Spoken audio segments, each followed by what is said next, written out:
All right, I'll call the Nottingham Planning Board meeting for Wednesday, February 14th, 2024 to order. We got a full room here tonight. Just to let everybody know, there is overflow viewing in conference room 2, which is down the hall past the town clerk's office. There's a TV set up in audio. So if it gets a little bit crowded in here, you're welcome to watch from that room. And then if there's any public comment, we'll obviously give some time. So we're going to take things in order tonight. And the acoustics in here are pretty tough. We were going to hold it in the gymnasium. The reason we did not are twofold. One, there was no recording capability, so we wouldn't be able to record the meeting for anybody that's not here. And two, there's no way to do a projection and do a presentation in the gymnasium. So here we are. So if you can, just please try to keep any kind of if you have to have a conversation or anything, please step out, just because, again, this room is tough for sound recording. So we have a couple of items on the agenda tonight. The first is a meeting with New Hampshire Department of Parks and Recreation regarding their plans for some improvements at Pawtucket State Park. Before we get into that, I just want to reiterate, we as a town have zero jurisdiction over the state in this. This is courtesy that the state has reached out to us and offered to be here tonight and present. We had submitted some input on a prior plan based on what we received for feedback from some residents. So the state has, I'll let them get into it, but I believe revised the plans, and they're here to kind of discuss those tonight. And so when we do get into discussion about that, I will open up, to the public for some questions. Again, we'll just try to keep it directed towards the board. If someone else said the same thing, you can just say, I reiterate what they said. We'll try to keep the meetings moving because we do have other cases tonight as well. So, so if there's anybody here from the state, Ms. Lyons, right? I believe. Ed, are you going to introduce the board? Oh, yeah, jumping right ahead. Before we jump into that, let me have everybody introduce themselves. Robert Davies, alternate? Except you're seated. Not yet. I'll confirm it. Said now on forward. Teresa Bascom. John Warren. Ian McKinnon. Edward Veal. Susan Mooney. Chris Evans. Blair Haney, SRPC. And Mr. Davies was previously seated. We have a vacant position, so as an alternate, he was seated to sit in that position as an alternate until the next election cycle. And Mr. Evans will be seated in voting for Ms. Anderson tonight. So fully participating in voting when there's items to vote upon. Sorry. Okay. Excuse me. My name is Johanna Lyons. You need to go to the mic to state your name and. Sure. You might be able to. That might be able to. Can the computer move to there? Yeah, I told her she could either talk here or. No, you said she can do the clicking, right?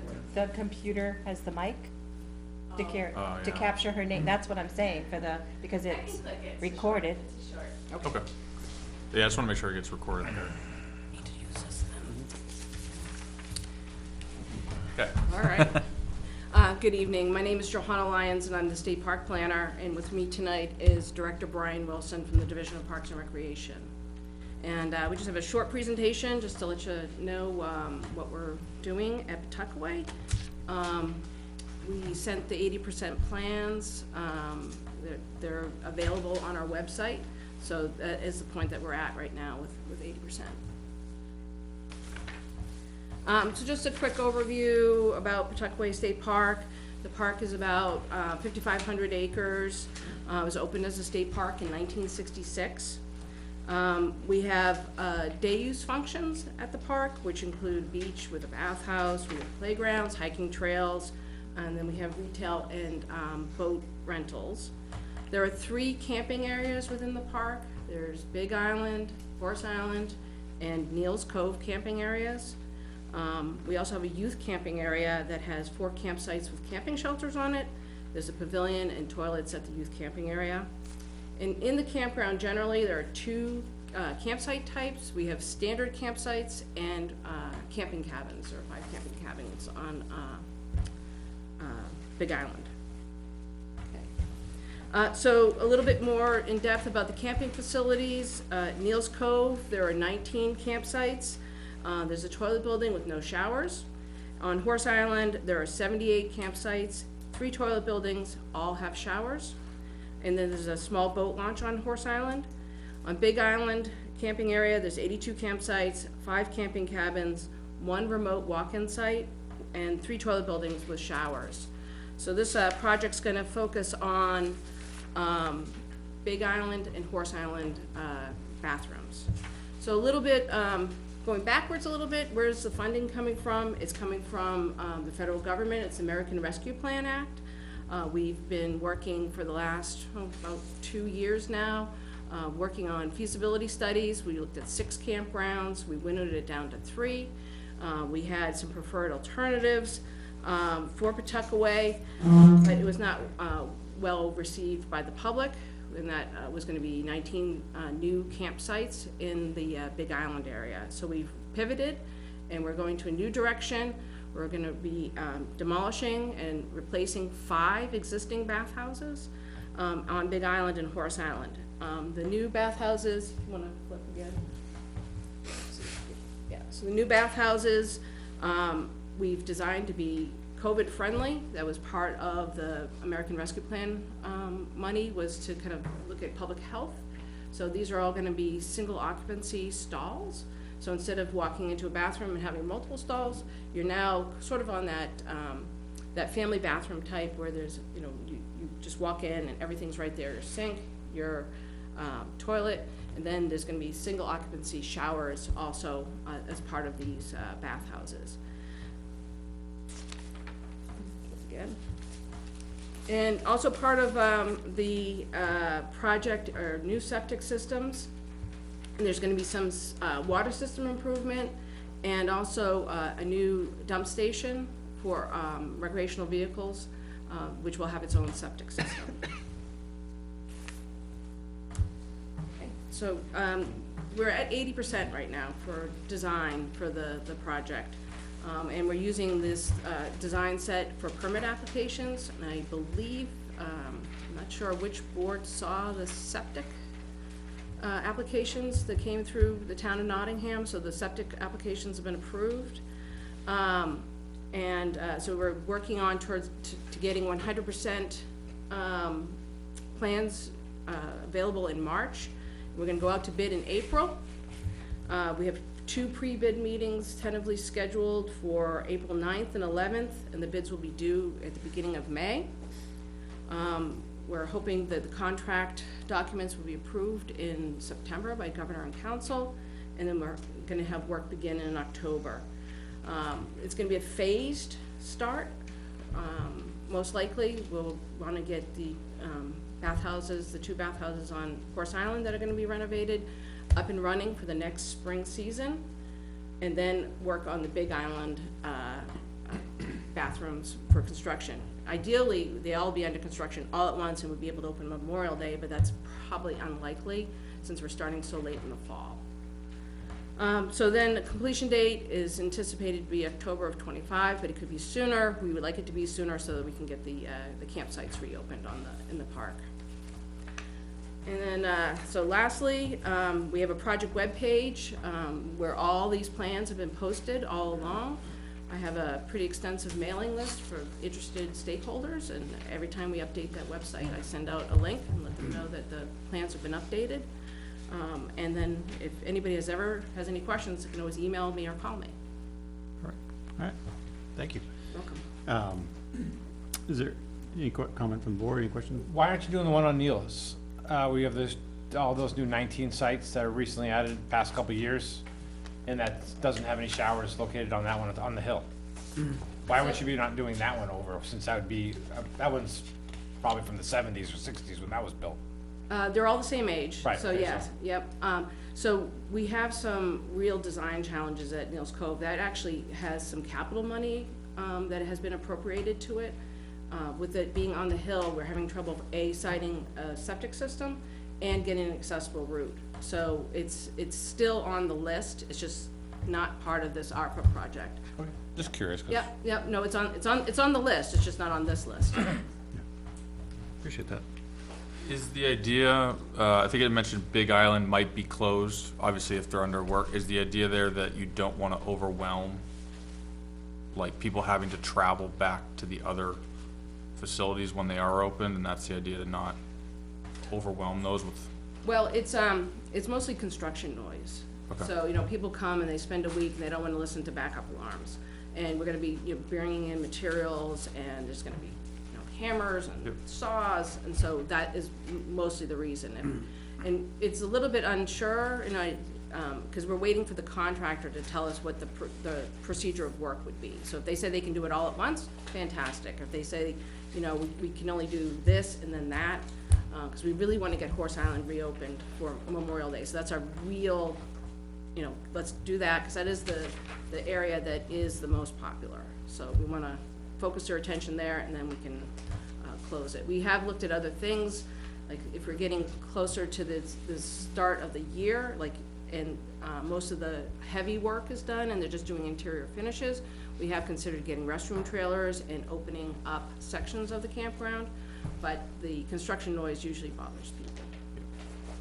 So you had us also thinking there of upgrading the septic system? That was back on. They're what all was gonna like? have new septic systems.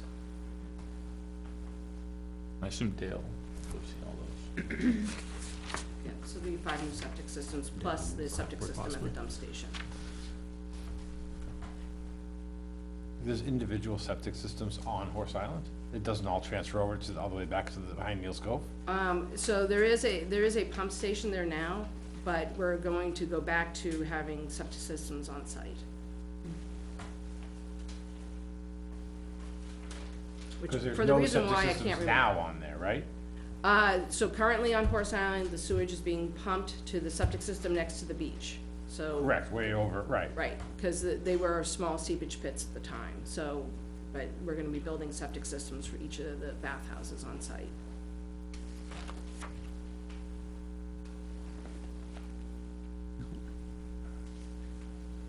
Anybody else have any comment, or if I can open up to public?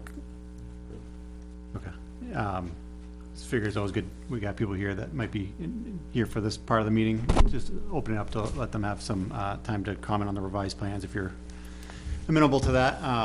So I'll go ahead and open up this, again, it's not a true public hearing in the planning board sense of where we have a case or anything to approve, but I'd like to invite anybody up that would like to maybe have comments or questions that haven't been addressed tonight to come up towards the microphone.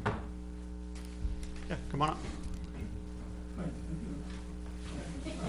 Do they need it? Yeah, just at least one, I'm sorry.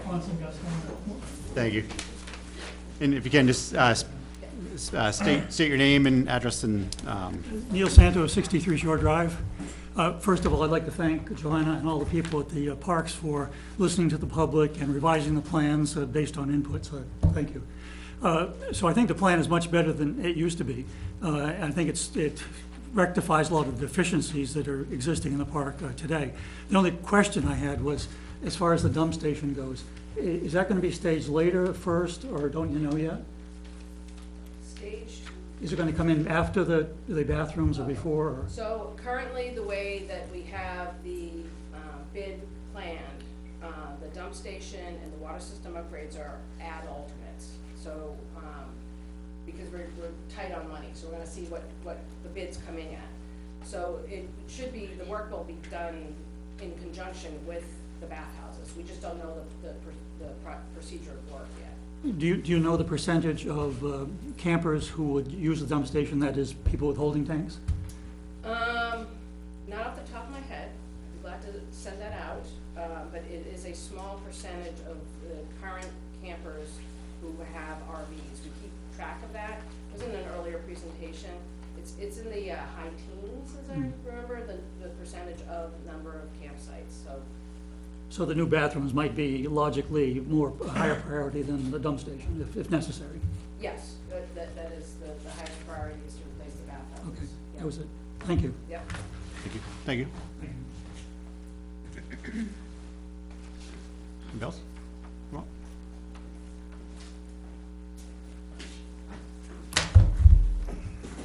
Good evening.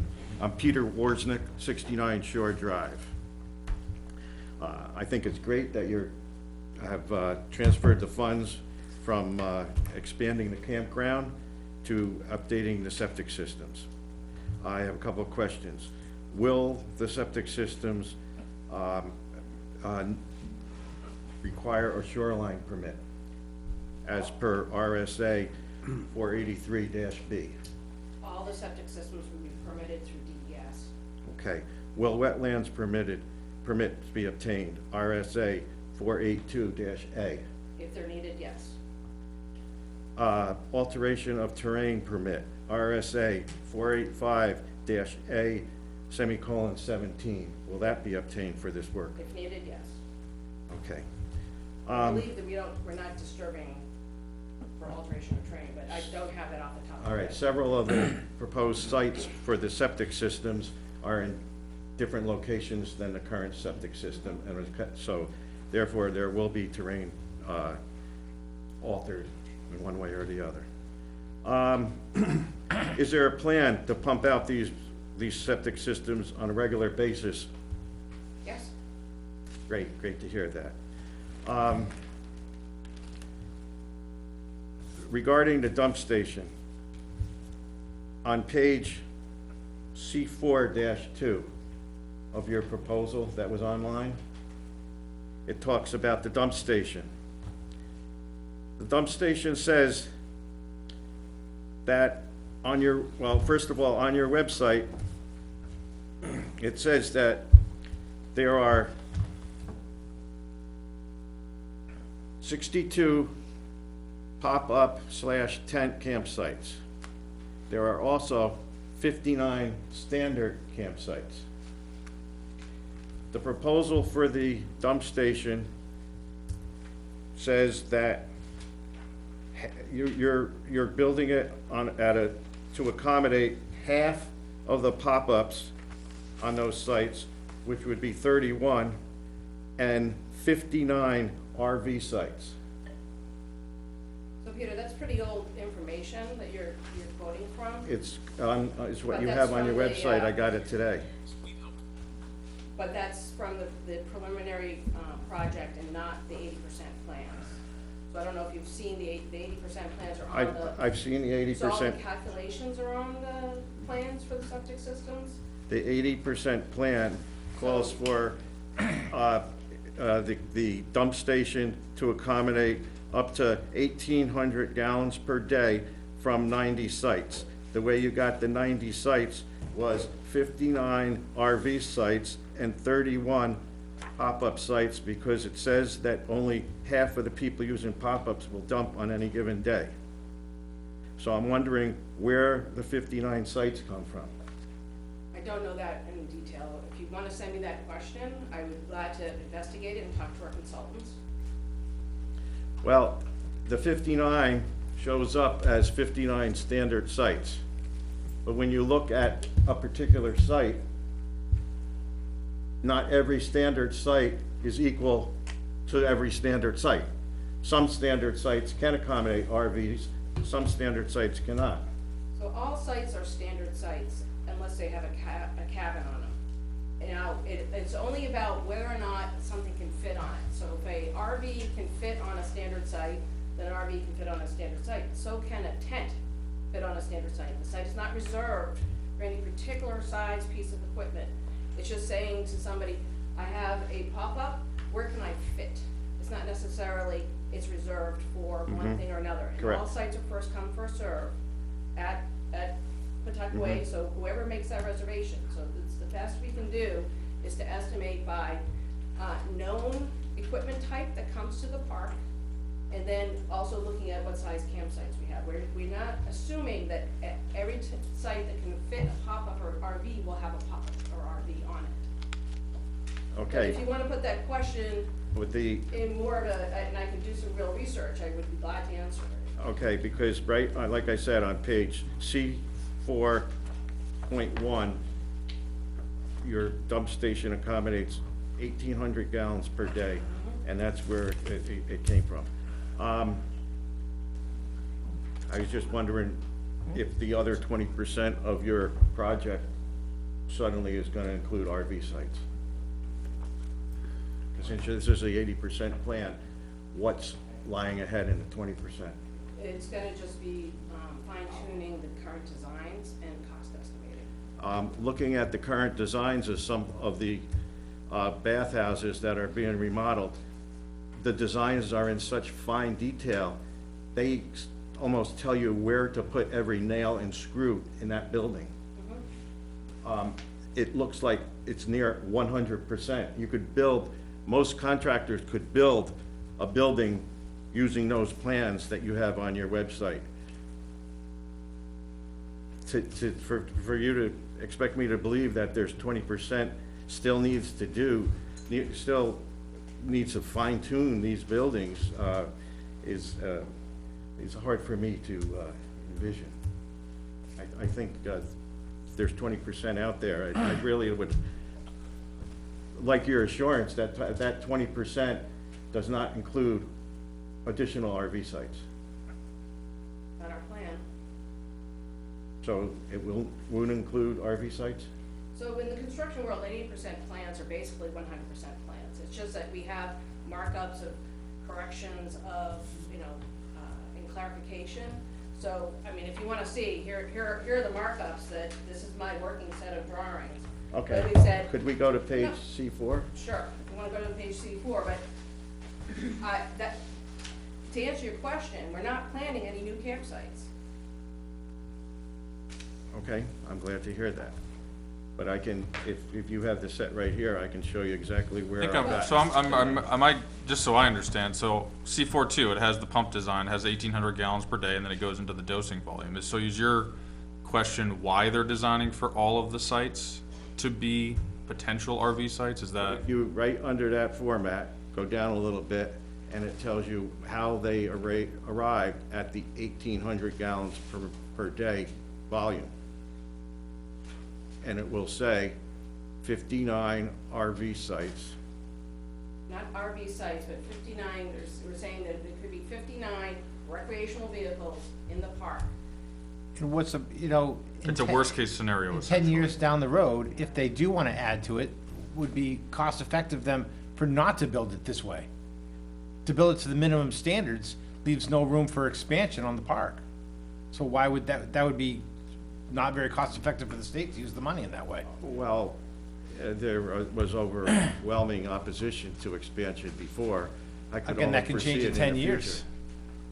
Everything can change. I guess my understanding too is that some of the, I think the 59 sites, some can and some can't accommodate RVs, but for the purpose of the effluent design, they're assuming a worst-case scenario that every single site has a RV sitting on it and then needs to dump. RV so being it's- a pop-up camper that has a little toilet in there. That's Correct, so that's where I think it's the worst-case scenario that, yes, they're assuming all 59 sites are gonna use the dump site, and then the 50% is the approximation for the pop-up, but,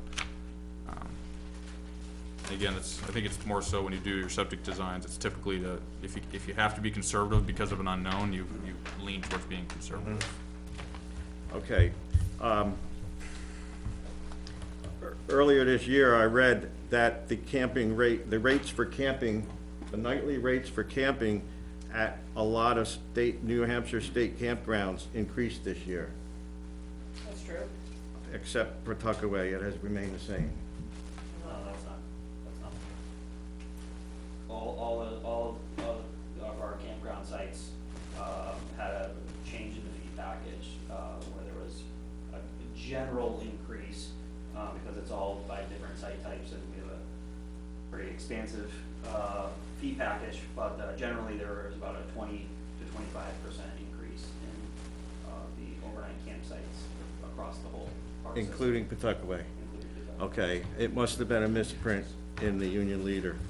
I wish I had that article with me, but I could not find it today. Another item I'd like to bring to your attention. In past years, the wonderful people in the town of Nottingham have joined with the residents of Pawtuckaway in help of fighting invasive species. This is not part of what they're here to talk about tonight. Don't even go, we're not going there. That's a PLA conversation to have. They are not here to talk about milfoil, invasive species, or any of that. That's not why they were invited, that's not what they're here to talk about. That is too much of an expansive, detailed conversation to have, that will not allow you to have that conversation tonight.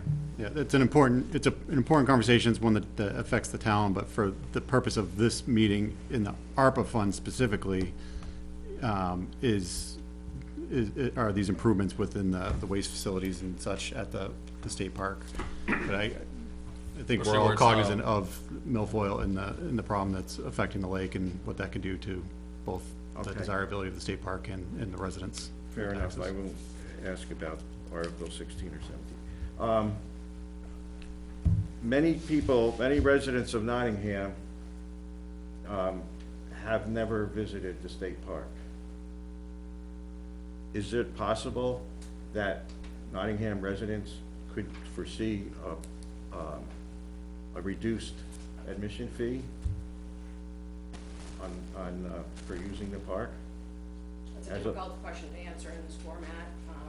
Is that your jurisdiction anyways? Wouldn't that be done by the No, park I'd recommend manager? writing, Well, so, I can speak to that. So, you can go to Pawtucket State Park tomorrow, and there's not gonna be anybody charging a fee there. There's a finite, amount of our operating season, May through October generally, where we are charging a fee, and we have the parks fully open and, staffed and all amenities, happening. The state park system is self-funded, meaning that no tax dollars go into the operation of the state park system.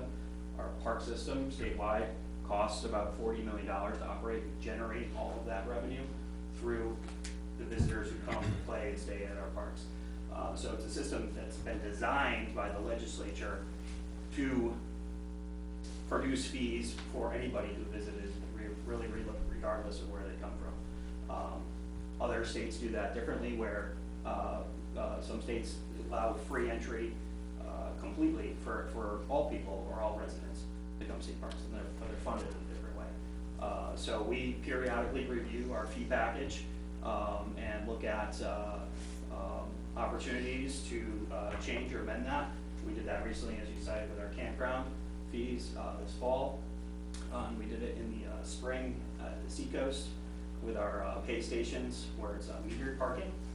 And the day use fees is something that we're looking at now about how we've done that. We haven't raised the rates in over 10 years as well too. So that's something that we're looking at. We don't seek to raise the rates just for the sake of raising rates or changing the fee structure too. If we can operate within our means, we prefer to keep those costs as low as possible so that people can access the parks. I was just wondering if there's any way that the parks could lower or remove the day cost fees for Nottingham residents as a show of good faith and as being a good neighbor to the residents of Nottingham. You have to apply I that to think you're every talking state about park. like a host community, and that'd probably be every Statewide state program. park, but my recommendation would that be to write to our state rep. representatives and senators and ask them about, like host community, There'd be a rates or legislative. discounts, Can't you yeah. have a state rep right back there you just gotta talk to? So we do have other promotional programs. I believe the town has a library pass, so you can sign your library pass out and go visit a state park, not just Duckway, but any state park in the state. Use that. We have state park license plates, which help even out the revenue for the state park system, and that will get you into any state park. We often also offer seasons passes for individuals and families that give you a discounted rate into the state park system. And 65 and older, there's free entry. There's also complimentary entry for different variations of retired, disabled, military service members, among a bunch of different complimentary entry options as well too. They're all wonderful, but I was just wondering if there was something that we could do for the Nottingham residents. Thank you for your time. Appreciate Go it, thank talk to you. him. He's right back there. Come on up.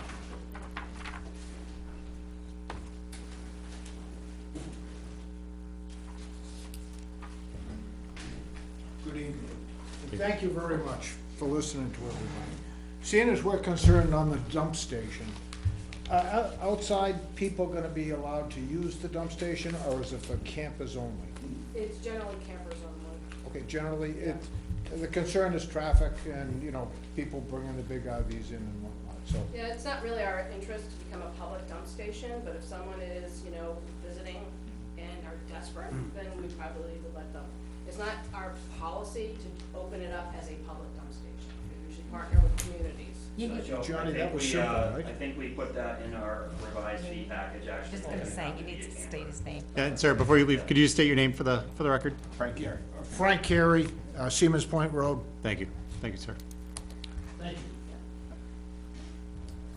Any other questions or comments that we haven't gone over? Going once, twice. All right. Well, thank you both again for being here and everybody else that's been here, and appreciate, I know this is a lot of work going into this and taking the feedback from the community and revising the plans. You know, it's a big change, a lot goes into this, and it's appreciated. Even being here tonight, you know, to speak to us, speak to the residents, it's appreciated, so thank you very much. Always willing to come back. All right, thank you. Thank you. And anybody that didn't, just remind you, anybody that didn't sign in the back, please sign the sign-in sheet. We use it for recording in the minutes. All right, moving on our agenda. We have a continued case. It's public hearing for case 23-004 SUB Residences at Fort Hill, Smoke Street and Fort Hill Road. Application from Barry Surveying and Engineering on behalf of Owl Ridge Builders requesting a 25 lots open space subdivision. Ed, Wait, sorry. I'm gonna give it a minute just to let the noise settle back down. That's fine. That was fine. Just to the point. Just to the point.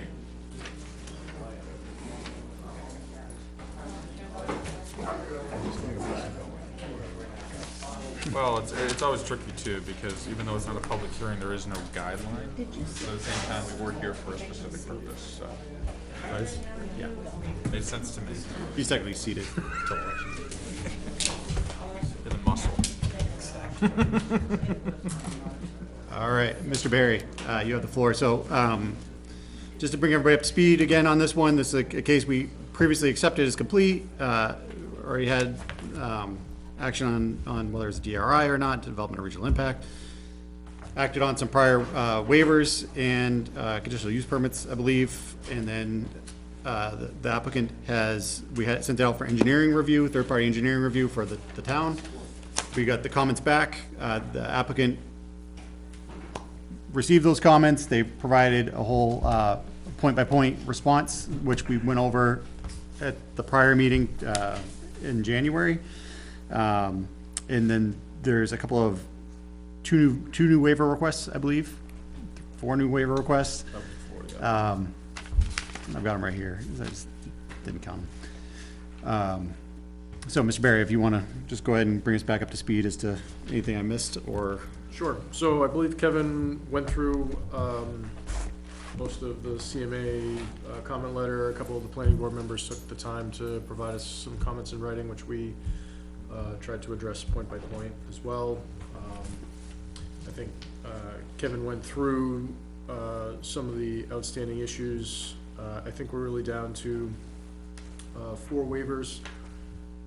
Swale lines behind the curb are in excess of 10% for greater than 250 feet. If you'll remember, originally our design included just open swale designs, and we've since modified the design to include curbing, but at the back side of the curbing we also have swales so that we don't have stormwater from all of the developed lots coming down into the roadway. Technically we still need a waiver because the slopes exceed 10% for longer than 250 feet. But we've reduced the amount of stormwater going to those swales pretty significantly. Your regulations require head balls on the end of every culvert. We're proposing flared end sections where appropriate. At the one portion of the entrance on Peekaboo Lane, just due to outlet elevation, your subdivision regulations require that our under drains sit 4 feet from finish grade, which is awfully low. And because of that, at the entrance, we have to pick our under drain up into the select material a little bit just to provide daylight. There's no sense in dropping it 4 feet and not being able to daylight it. And then in one section of Frederick Drive, we're proposing a 4 slope of 3-to-1 instead of 4-to-1 in one minor section to allow us to grade the road appropriately without interfering with a perimeter buffer.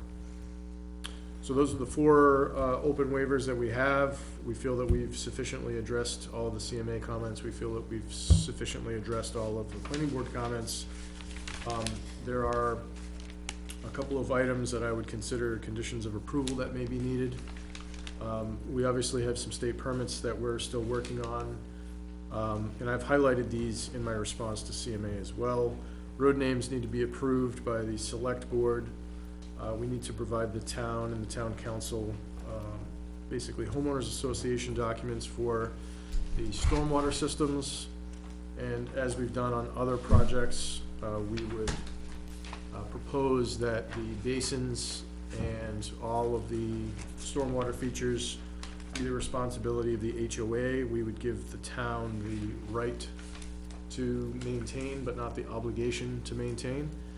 So in the event the public infrastructure may be harmed due to lack of maintenance, the town has the ability to go in, maintain, and charge the HOA for that. And again, we've been successful in doing that on other projects in Nottingham.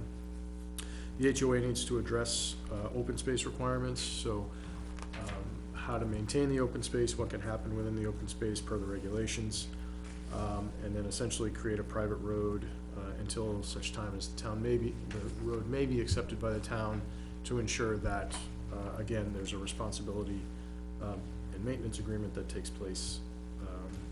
There were a couple of really minor conditions of approval or recommendations given by the Conservation Commission, and I think that that's important to incorporate by reference. And at one of our prior meetings, we discussed adding some additional buffer trees, and I neglected to put those on the latest set of plans. I realized that on the way over here this evening, and so I think it's appropriate that that is a condition of our potential approval. With that, I have nothing new to add. Thank you, Mr. Barry. Would you mind pointing out, do you happen to have like the sheet number where those buffer trees that you just mentioned I can look it up, yes. are, if you have them? Save it somewhere. And those were discussed in sort of a condition of our conditional use permit, which had to do with the 100-foot buffer requirement. Yeah, I believe it was off of, was it the Frederick Lane, because of the two proposed, Yeah, and if my Water. memory serves me, it's really, so if we look at sheet 53, it was really more to buffer the potential home on the first lot 11-20, from the pond and from the street, and less about buffering us from the street. Yep. And so I would add those trees to sheet 53, whereas we have trees on that same sheet. Yep.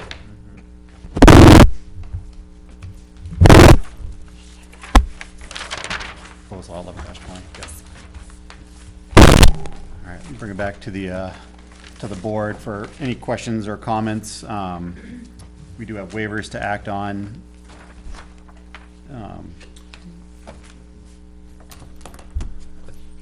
One thing I just want to point out, and I'm not trying to belabor the application at all. I did meet with one of the abutting landowners out on Fort Hill Road, and he had asked if we could start the driveway, angling it a little sooner in the subdivision.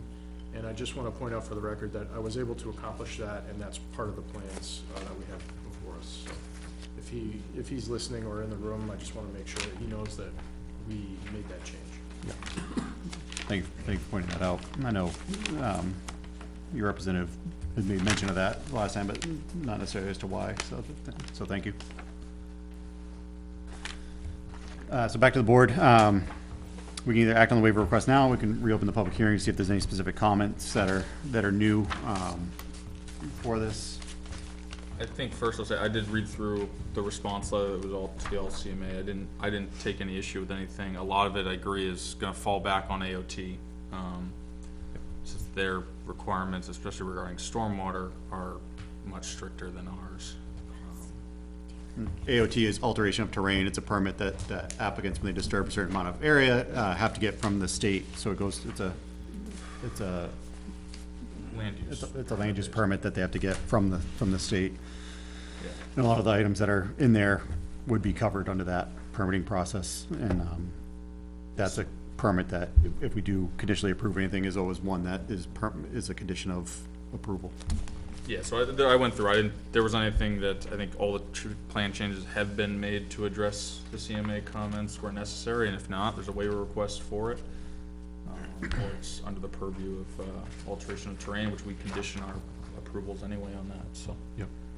I think it was a pretty thorough response, and I think we're good to accept those comments and discuss waivers. Yeah, and then the other item too is obviously with any new roadway, there's performance guarantees or bonding that occurs. We usually get the estimate for that after this step. If this does get approved or gets motion to approve, that's a next step as well. So the applicant is required within our subdivision regs to post a performance bond or surety. To make sure the roads are built, and then a certain amount of that is withheld for a certain number of years to make sure that the roads are holding up as designed. Any other comment from the board? No, I think we're good to All right. discuss the waivers. Yeah, I thought we could, I'll open the public hearing, I thought, and just in case there's anything surrounding the waivers, and then we can then take action on those. So I'm gonna go ahead, it's 7:41, I'm gonna go ahead and open the public hearing again, or if anybody would like to speak for, against, or has general questions on the application, anything new, please come on up to the table, and just speak your name and address for the record.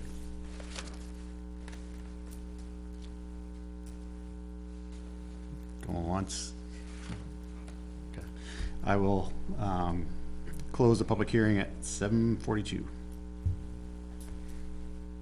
All right, so that brings it back to the board. So we have 4 waivers. We can go through them individually. En masse, it's whatever the will of the board is. Want to take them in order? Yep. So waiver number 1 is a request from section 15.6.7, roadside drainage number 4, to permit Peekaboo Drive to be built with swale lines at 10% grade that exceed 250 feet in length. The applicant read their explanation and the justification, or mentioned it. I can read these fully if everybody would like. Yep. Maybe at least the explanation. The explanation for this request is that the applicant is proposing a roadway that has a consistent profile slope of 10% for more than 250 feet, and therefore the swales are the same slope for a similar distance. The road was redesigned to provide for curbing in areas of greater than 10%. However, due to the geometry of the road and lots, a swale line is proposed at the backside of the curb. And they have justification and such as well. Yeah, I mean, I think one of my comments initially on this project was just the length of the swales was gonna, obviously there was a waiver request, but that was one of my concerns, that I think this alleviates a lot of that essentially you're splitting the flow between anything that does come towards the road from off of the road is going to be captured by the swale, anything that's on the road will be captured by the curbing and closed drainage system, so I think it's a long-term, more robust design, especially at this slope, so I'm in support of it. Is there any further comment on that first waiver request? I just have a general question on the roads names. Yep. I've been asked to ask about road names, because this definitely is not one of the names that's on our list of names. And I know there's been some discussion about the list of names being too, not significant to other people, so they're choosing other names. So is there anything that we're doing about names in town, or does the development just get to pick whatever name they want and end of story, done? So this will be Peekaboo Drive. It interestingly is right across from Cedar Waters. Yeah, so the, so this board does not, we don't have the final, any say on that, the actual approved road names. That goes through the select board. So the select board does have a list of pre-approved names that was came up with through input from residents and community members, and that was pre-approved with 911. But applicants can put forth any name they so choose, and then the approval of said name would be up to the select board. Okay, that should probably then be passed on to our building inspector, because he's the one who actually asked me to ask about street names. So I don't know if there's been discussion, sounds like, with him over names for roads. But he's under the impression that it's the list of names, and it can only be those list of names. And so when, you know, with this case and we having Peekaboo, and I know that's not on the list, I just thought I'd ask. Yeah, no, appreciate that, yeah, and And you can also use the term where all the, for the emergency 911, we had a bunch of road extensions that were the same as name as the road, which we had to make new names for, and the residents of those roads were allowed to vote themselves and pick the name of the road. So in most of the, I'd say pretty much 90% of the roads that were renamed were not on the list. Okay, They were just, maybe it was the family that owned that road back in the day, and that's why it became Lottie Lane, for instance. There's no Lottie Lane on our registered numbers, that's not, you know, or Rockland Ave, there's no Rockland Ave, so, the discretion of the Board of Selectmen when it comes to this here on names of roads, as long as the road name does not conflict or have a similar sounding or way of interpreting as towards another road in town, we don't really have a big decision on whether we care what it's called, okay. as long as, yeah, within And reason, of course. Point two is it comes back to that's a pre-approved list, but not exclusive. And it's also, this was The guidance designed. document. So The lot- maybe we need the to lot was state that designed on there, as a that, guide. Yeah, we could add a note that says, you know, it's a guidance, it's not, you have to fall under this. correct. yeah, so that's Who knows when this will be even written? it's in our, one of our appendices within the subdivision regs. Yeah. I mean, same vein of that conversation is USPS, the Postal Service came before, sent a memo out to towns at some point, also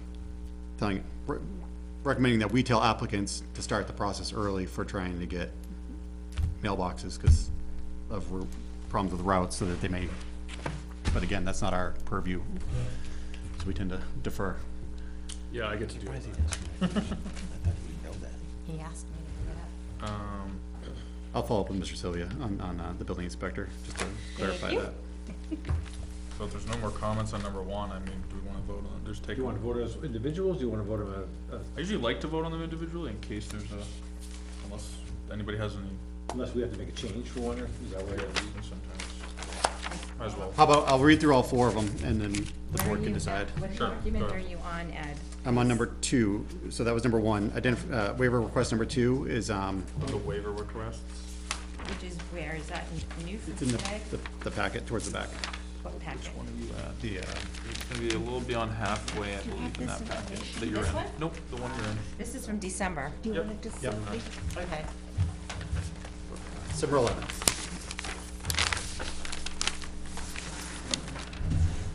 You can share it. So it's this page. Chair, is it easier if I read them? Yep, thank If you. you'd like to, sure. We're on number 2. Number 2 is section 15.6.7, roadside drainage. Number 6, to permit the project to be built with flared end sections instead of head walls. A head wall is a masonry product typically that you find on the inlet and outlet of a culvert pipe. They now make, and have for 30 years, plastic or metal products that form fit to slopes called flared end sections. We're proposing, and that's an industry standard at this point, we're proposing to use those instead of head walls. The third one is section 15.6.7, roadside drainage. Number 7, to permit under drain with less than 4 feet of cover on one portion of Peekaboo Drive and Frederick. Both entrances have a sag curve at the entrance, which would require that that under drain be set in the water table and below an outlet elevation. And so it essentially would always have water in it and wouldn't function. And so all we're asking is that that elevation at that particular location in both of those roads be lifted to allow for the under drain to work properly and drain at an appropriate elevation. 4 is and appendices in your subdivision regulations for the roadway design cross-section. And it's to permit the entrance swale on the right side of Peekaboo to have a four-slope of 3-to-1 instead of 4-to-1. And that's to ensure that we have grading that stays outside of a wetlands buffer.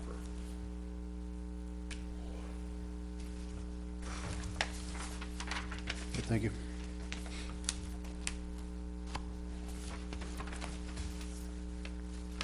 All right, so we have 4 waivers requested. Is there any further comment from the board on those? No, I think they're all pretty straightforward, more, project specific, trying to So conform to the ordinance as best as possible, except in the few select areas. motion on one, some, or all would be in order then. Do you want to make a motion just based on what's written, or do you want me to read out the sections? You could list the Have it waivers as written, yeah. that you're making a motion in regards to. I'll make a motion that we approve the 4 waiver requests before us. The first being section 15.6.7 roadside drainage number 4. The second being section 15.6.7 roadside drainage number 6. The third being section 15.6.7 roadside drainage number 7.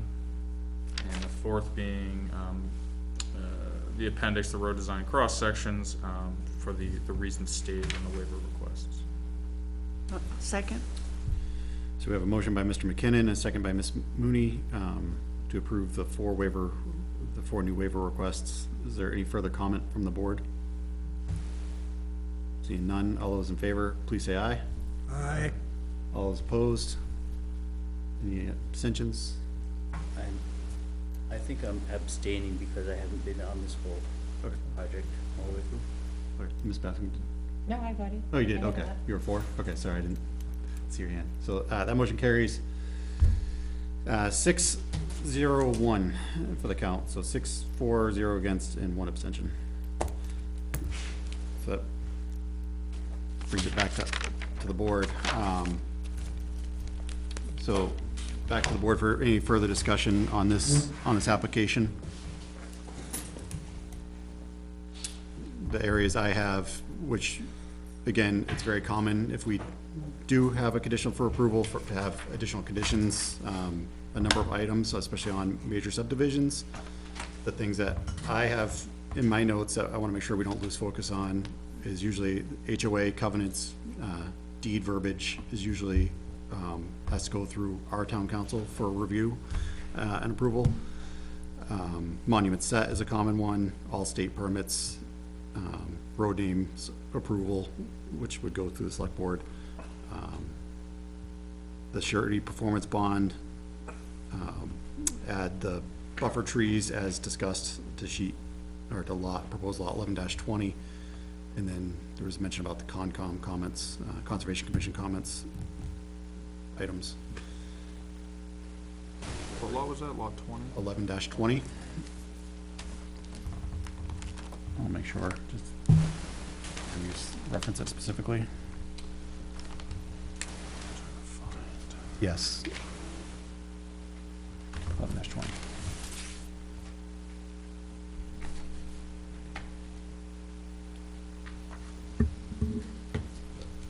Just before we do anything, I'm trying to find where we go. One thing too that we don't put on our standards is with the subdivisions, making sure it is stated that as-built plans are required. Oh, there we go. I've got a note in the plans to that Yep, effect. yeah, I know. Might be worth just stating. Okay.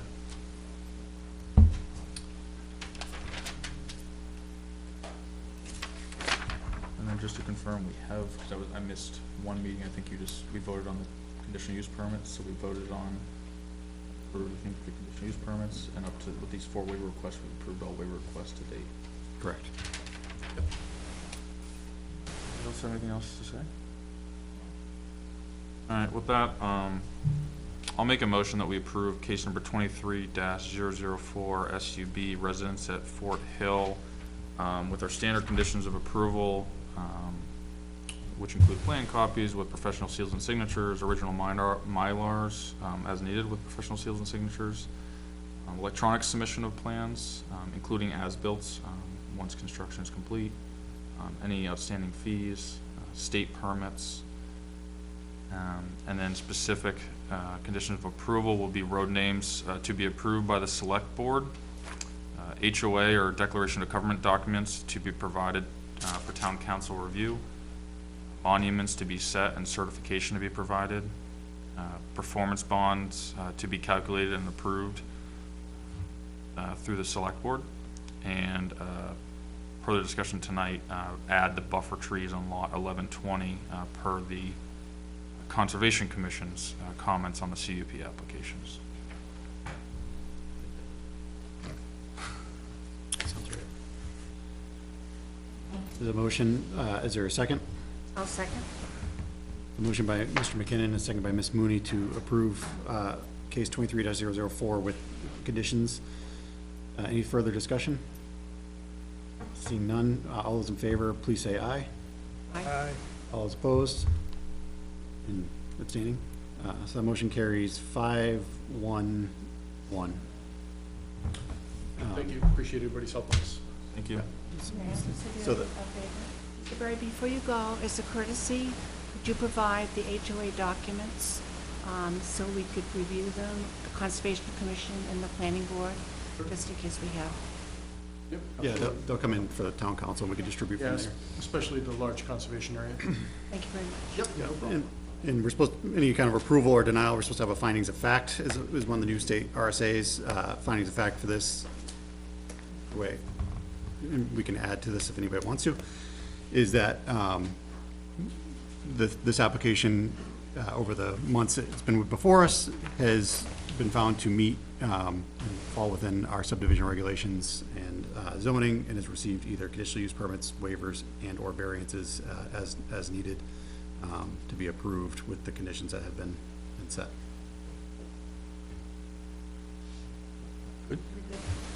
Thank you. Thank you very much. Thank you. The next item on the agenda is another continued case. It's it's actually two cases, but done concurrently. 24-001 LLA and 24-002 SUB, Falzone, Raymond Road, application from Joseph Falzone on behalf of the Forgotten Mountain Realty Trust requesting approval for a 16-lot open space subdivision off Raymond Road in Nottingham, New Hampshire. Good evening. Good evening, Mr. Chairman.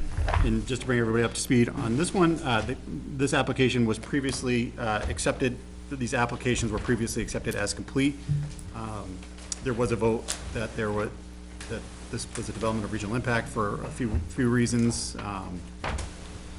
So I'll let, before we get into the continuance, I'll ask Mr. Haney if there's been any response from SRPC on that.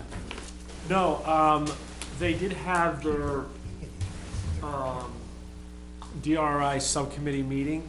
It included the one from Raymond. The woman that's in charge of it has not had a chance to, it was just on late last week, I think it was late Thursday afternoon, so she hasn't had a chance to put everything together. But they have met, she's done her part, so she presented it, findings, so it should be coming. Okay. Unfortunately, it is not here tonight. Yeah, the timings of that are tight with, Yeah. with development, with those findings, so I appreciate that. In one of our takeaways, which,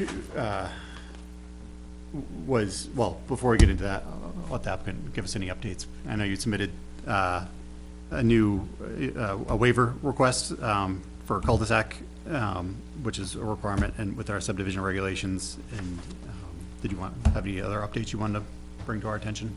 Yep, thank you, Mr. Chairman. Scott Paul from Beal Associates. Again, here with me is Joseph Falzone, the developer.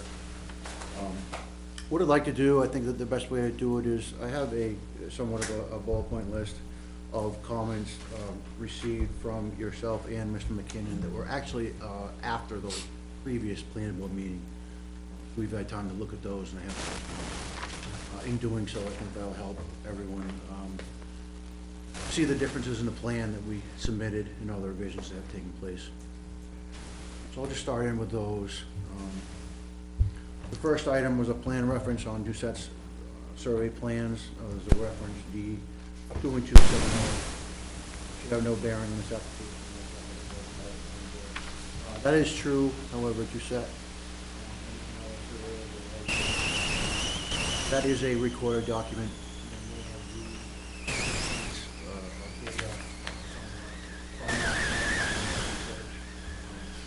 Very standard practice to put a.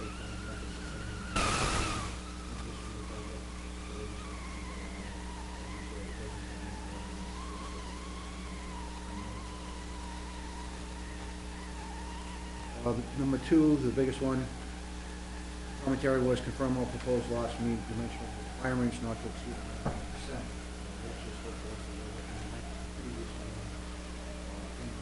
100%. We had originally thought it was in the jurisdiction of the board to relax that, corrected.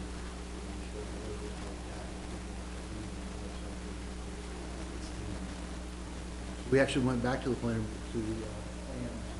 We've actually changed all the lots that did not. The majority of the lots now have all been reduced in size. So they all meet that threshold. In doing so, which also responds to another comment, it also put all of the drainage features now outside of all the proposed lots. Really, there is no more drainage easements needed other than one up front. Would actually clean up the project.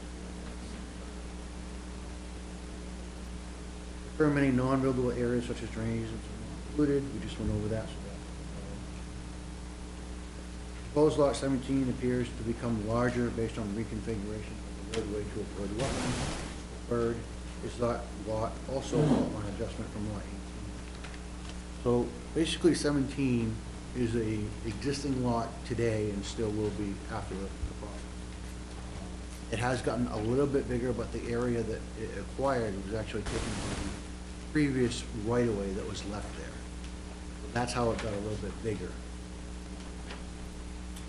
So everybody understands, we talked a little bit about it as well, there's like 4 comments in relation to lot 18, which is on the lot line. At the end of the day, lot 18 is actually going away as a product. That area is going to be consolidated with the open space area of the entire project. So there will be no need for a 4K or well or any frontage as it relates to lot 18 because it's no longer.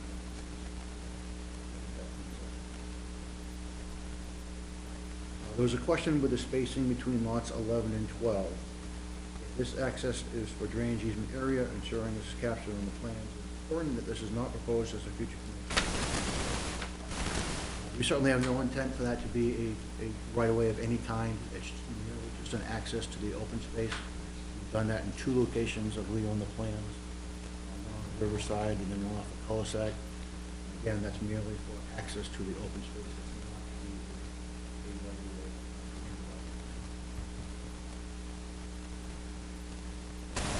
Steep slopes, excuse me, will be shown in the legend. I apologize, I actually kind of skipped that one and didn't do it. I meant to do it and then it kind of got away from me. There are notes on the plans, both site plans, that stipple hatching, but I have done that since, so that will be in the.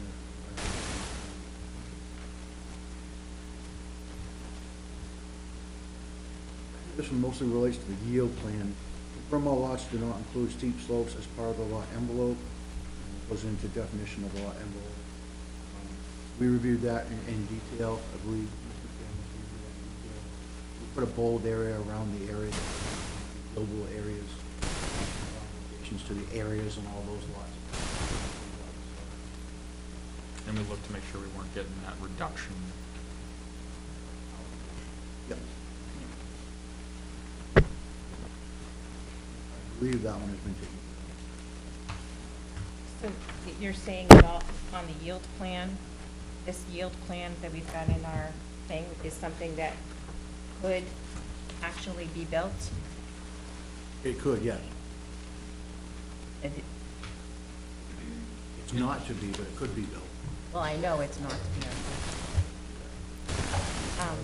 Like the big Are you ones. mean, yeah, so like in terms of the lots, or are you wondering like the full engineering of it? Well, I'm just saying that shouldn't a yield plan actually reflect something that should we say, no, we don't want the open space would be able to be built? Oh, I see. You could look at it that way. I think the reason that, so the only reason that a yield plan is being presented as a yield plan is because they requested that they do an open space subdivision. But yes, if they came to us with that, and we're doing a conventional subdivision, then yeah, they would have to show full engineering, but the whole intent here is that the town for open space development really encourages the open space, the smaller lots, to preserve the open space. I think it was 60-something acres. So there's no requirement under the open space development standards to engineer the yield plan? Oh, I know that it's not engineered, but what I'm saying, is this actually even feasible? Would a developer actually take these 17 lots and build something like this? Because if not, I find this whole thing a farce, to be very honest with you, because you can't tell me that this is something they would build, and okay, so to protect the land, which it really doesn't, because you're consolidating everything on a smaller portion, creating more, in my opinion, stress on a land in a smaller area, protect something that you think is gonna stay there forever, which it won't, and going with that. It's just, I just don't. Well, I think it's a question of, could it be built? Yes. I mean, anything can be built, but I think it comes down to, it's probably twice as much road length. Would a developer build it? Build twice as much road? No. Snowball's chance, right? Especially with the cost of Cost of roads running. has doubled, so. Yeah, So the only one that this actually benefits is the developer, period, not the land. It doesn't benefit the land. You're putting all of this. Well, it does benefit the land. No, it doesn't. You've got 17 You are wells, 17 septics, Okay. 17 houses in a smaller area, which is one of the reasons why they have to have waivers for drainage and everything else, because all of that water that would go into, over a bigger area is now in a condensed area, which creates more problems. All the land that's being put into conservation, all right, is now being protected. So you can't go clear cut it. It's deed You can't restricted. go, It's you deeded. can't build fires on, The you state can't. can do whatever they want to do, and you'll find that out anyway. But I deed agree restriction with you. can't be I undeeded. agree with you, you're talking about a certain amount of land being protected. But what I'm saying is the land that's being utilized isn't really being protected, because you have what would be 17 homes in a large area shrunk into a smaller area. And it's creating, personal opinion here, and from what I see going on, more problems in smaller areas. Because you've got the drainage, you've got the increase in wetlands, and all these other problems that are happening from us putting 17 homes in a smaller section versus having larger acres where there's more land available for water and stuff to be going. I see I can see where you're going. The counter vision there is that if you have, say, 2 acre lots plus, I think most of everything in the yield plan was ended up being greater than 2 acres. If you've seen is, we actually have a limit in the town that if you disturb more than 30,000 square feet on any lot in town, you need stormwater design. Well, these lots, the open space lots, where they're capped at 45, you know, you're not likely not disturbing 100% of your lot, because you can't actually, with AOT, you oftentimes cannot cut down every single tree between every if you have 2 to 3 acre lots, there's no, I mean, we see it all the time with new homes, is people clear an acre and a half. So in the end, you can actually end up with more cleared space over the overall parent parcel. And the water, in terms of like effective wells or septics within a small, like in a smaller footprint, it's really, you have to look at it from 30,000 feet. It would look like a dot on the piece of paper in terms of effect on the aquifer and stuff like that. Then why are we having communities within town where the entire communities, their wells are being contaminated by salt? That's not true, that's a false statement right there, So How's that a small false well, statement? because it's one lot. but I'm not aware, Everybody else in that of. neighborhood is not being affected in that whole road. I know it's what you're talking about, and the reason why that well possibly, maybe, could be affected is it's considered it's a hand-dug well, it's only 15 feet deep, it's only less than 15 feet from the road. Now, we can talk about that at a different time and subject, but don't say that because of this development that, or any of these open space developments are being affected by road salt or wells getting contaminated. John, just settle down. I'm just saying. Well, you just made a pretty good statement that Well, you're what saying I that was open say- space developments are wrong. I want to back up. I didn't say they were And that they were wrong. contaminating wells. I did not say they were contaminating wells. I'm not- I said that the drainage becomes an issue, and I wasn't specifically talking about salt at that point. I'm saying, in general, that you're putting more structure between the road, the garage, the house, and the driveway into a smaller area, which doesn't allow as much permeable space in that section. That's all I'm But you- saying. So just settle down, take a. I'm not, hey, I'm just, So there, so Get vocal, I'm just not, like you are. I'm not aware of any of the subdivisions in the last 10 years plus, and I could be wrong, I've not heard of any that have had issue with drainage or anything like of that nature. Older houses, older lots, pre-existing, non-conforming, things that weren't engineered. I know there's been concerns about wells that are too close to the road, not deep enough, they're non-conforming wells. But that's, any of these that have been engineered out, again, with an open space, you also have a lot less impervious surfaces being constructed generally, so, than you would in one a. question, just generally, because I don't have it in front of me, but Yep. are setbacks for open space development lots the same as if they are for 2-acre lots? Or are the setbacks less? Setbacks. The lots are How much less? much. It goes with the non-conforming. The lots Well, are, non-conformings are 25 feet. Right. This is about 25 feet. I think it's 20 in the front. Conventionals are 50. For- Side and rear for conventional lot is 50. For conventional, Yeah, correct. so, Base is 25, side and rear, 35 front. yeah, so you're good. Slight reduction in setbacks on the side. Frontage is reduced from 200 to 1. Yes. It's the same number of theoretical houses, but they're just placed into a more condensed area, leaving more buffer surrounding it. Oh, I'm It's aware. not- I'm aware of that. I just don't agree with the concept at all. And- At all. I don't think it's rural. I don't think it fits with the master plan. And I don't think that it's beneficial to the planet to condense everything like a little city all over the town. I just don't agree with it. And that's your, And I never will. so that is your opinion, And I and again, agree. if you're taking 60% of a lot and keeping it completely undisturbed for forever, and again, show me one example in the state where this has been pulled out of conservation, after it was placed into it. So legally, it cannot, I've not seen it done, anywhere, so I know that is something that's stated as a opponent side of open space, but again, or even conservation, but I've not seen it done anywhere in the state of New Hampshire. So again, when you're taking 60% of a lot and permanently conserving it, you are condensing the development, but you're engineering around that plan. You're ending up with smaller lots, usually less lawn, less driveway, less impervious surface, less roadway for the town to end up maintaining if it ends up being voted as a town road later on. And that's in perpetuity. So there's a lot of benefits, which aligns with the master plan. That's why the open space subdivision ordinance was created. But my original question was, Is this feasible? Would it is this economically- something that would actually be built, or was it just a ridiculous act, or what do you want to call it, exercise for the developer to go through and present to us, because it is meaningless?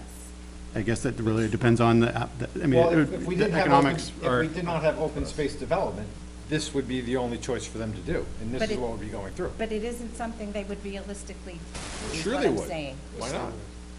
Of course, it's just gonna cost more money. Lots are more, the houses become more expensive, everything becomes more expensive, but, I mean, the profit's still, as long as the profit's there, it's gonna get done.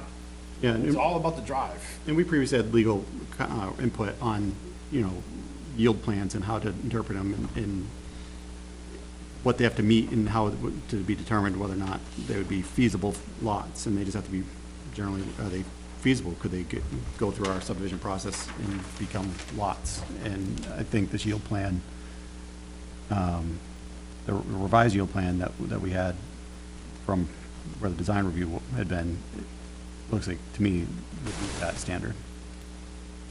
Also, we were here at the last meeting. Oh, I know, and I was the only one who said no. I know that. You said you didn't want anything. No, I said I didn't like, I don't think this is something anybody would want, because I don't know very many people that want to be in the eye of the needle, which is why I said I didn't like that, and I said I don't like open space, so, that's all. Your point is well taken. I mean, it's an interesting, I understand your perspective, Teresa, too, because it's the rural character of what you expect. I mean, I'll say is the statewide, the state planning authorities, there's a lot of science behind in terms of the overall environmental impact and where there's a housing need still out there. The state encourages the open space. It's actually why pretty much every town allows for it. The only thing I'll say that does protect Nottingham a little bit is that many towns offer bonus incentives and density incentives. So if you go to open space, you might have to yield out, and I think you yield at 17 or whatever, 16 lots. For example, Rochester, you might yield to 17 lots. You automatically, if you go to open space or they call it conservation, you multiply with 1.3, and that is now the allowed density, minimum density, and then you can actually have bonuses on top of that. So Nottingham, we don't want to mess around with that. We just say if you yield to 16, you get 16. But it's very common that there's density bonuses, and it just kind of goes to the planning principles that they want to encourage condensed development to the point of, in somewhere like Rochester, if they do want to limit the process of taking less road because they have different processes. I do get your perspective, but to come back to your point, yield plan for the purpose of the OSD subdivision requirements, that they just have to prove that essentially the total number of dwelling units allowed in open space subdivision shall not exceed the number of dwelling units that would be allowed under a conventional subdivision for the zoning district. So essentially the yield plan just needs to show, do these lots comply with the underlying residential agricultural zone? And that's why we look at the 30K buildable, all of the minimum requirements, and so that's, And whether or and not that's they're what we have to, affecting the wetland. I think I said at the last meeting, we do need to, one thing we always do is make sure we vote on yield plan. Board should vote, because there's no point in moving forward at some point and we haven't all settled on this yield plan does look feasible. I think to Ed's point, I think we got some feedback in the past on if a lot requires theoretically a wetland impact to say for a driveway to cross, I think that doesn't technically preclude it from legal opinion.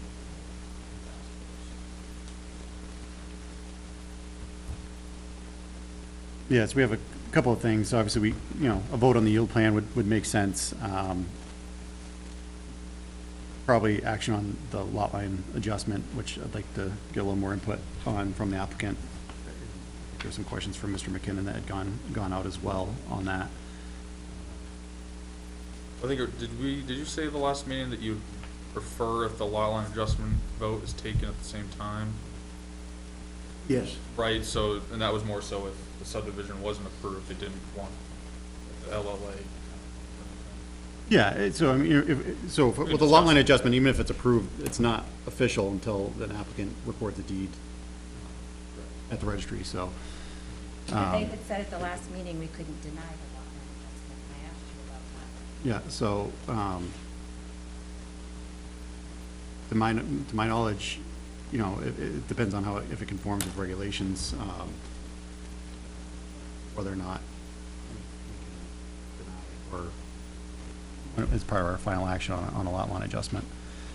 I did have a question on the lot line adjustment, just because I wasn't at that meeting and I read the minutes and it wasn't captured in there.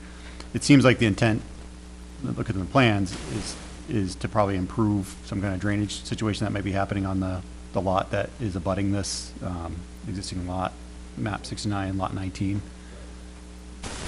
So that's why there's a transfer of land area between the two. Yeah, actually, the next comment, I believe, what was yours, Mr. Chairman? Yeah. What's the reasoning for the lot line adjustment being separate? Really, because we're doing a swap with somebody that's not part of the project. Yeah. So we have, Joe has a number of lots here that he can move lines, but now we're dealing with an abutter. That's why we have to have a formal lot line Sure.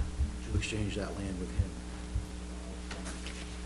And in doing so, we gave him more property than allowing us to take care of a drainage issue.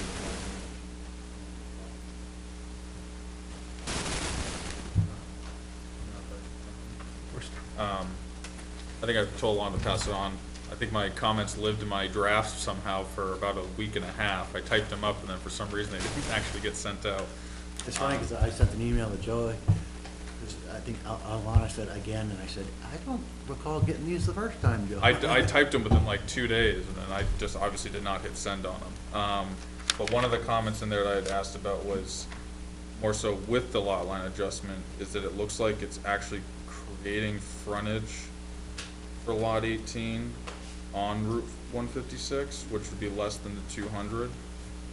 And then the necked area, I think it looks like a tie there, is 19 feet, where we have a limit of 75 feet. Limit of 75 feet on a lot. Yep. And this kind of goes to, I guess I'm just worried about when the lot, thinking of it just the lot line adjustment, is that that's creating a non-conformance for lot 18 in this sense. However, as I explained, when we simultaneously run the applications, the lot line, right after that, 18 no longer will exist. So there won't be a lot 18 to acquire frontage. I talked to the surveyor because I know it was a little confusing. He agreed on the subdivision plan, the existing line right now that's shown, he's going to add a notation that says lot line to be, area to be added to open space A. So lot 18 will not exist, it will simply be open space. I guess my question is, technically doesn't it still act as a lot, even though it's a lot in terms of But it's undevelopable. I guess my comment was, because I know we've done it before, is that we leave access ways, which are usually requested, to the open space. We've got 2 more that are 25 feet wide. Yeah, no, I get it, I'm just thinking, and I know, like, obviously, the reason this right of way is here is because years ago, we left that 50-foot right of way, where nowadays, if we did a subdivision, somebody was trying to do that and break out like 2 frontage lots and leave themselves a 50-foot, it technically wouldn't meet subdivision. Reason why I get the intent, it gets absorbed into the old open space, I just wanna make sure, it's a weird one, because I just wanna make sure that technically we were making. Physically connected to it? Yes. Because it looks like it's a It will- road in between. Which one, what are you talking about? This is on page 2. And also the frontage on 6, they still technically would have, if this is approved conditionally with, as part of the subdivision, This isn't 75 feet. lot 18, what's showing now, still has 200 feet of frontage on what would be considered, A new road. Let's make that comment now. but this piece over here, I don't think matters. Yeah, I think I just go romantic, I said that, I just wanna make sure it's But it because of is how the creating new plan's drawn, frontage it's on, showing it as a lot. technically it has frontage on 2 roads. That they just have to show, you got frontage on That this they road. meet frontage on 1.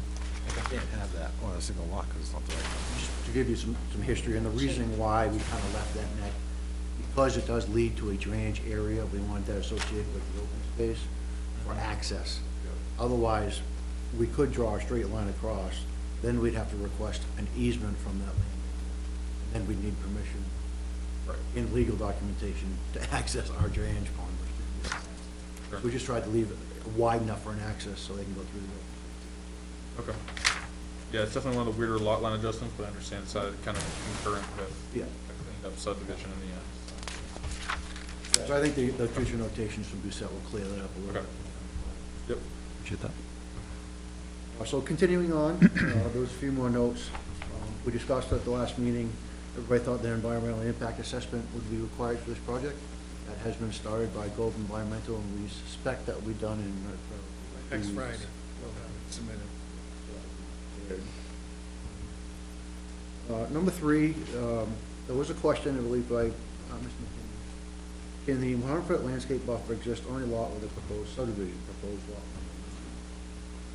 The best place to see that is on page 2 of 2 sets of plans. So this is the only area within the project where we have a 100-foot landscape buffer on a private lot or lot 1. So I recalled in my memory, having done a number of these in the past as well, I actually looked up with one of the latest subdivisions that we did. I'm sure everybody's familiar with Oak Ridge. We had roughly 7 or 8 lots where that existed on the lots itself. However, that is one option. The second option, which we also did on Oak Ridge, the planning board has the authority when the uses are the same, residential, in this case, residential on the other side of the line. They can reduce that buffer if they can fit. We did that on Oak Ridge as well, down to 50.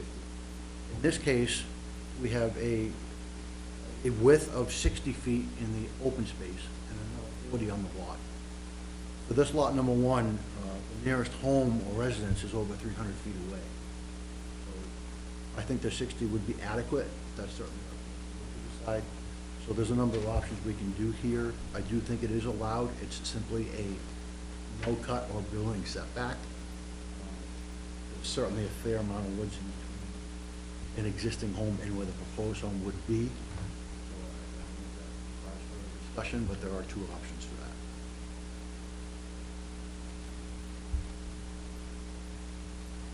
Just reading the landscape buffer section.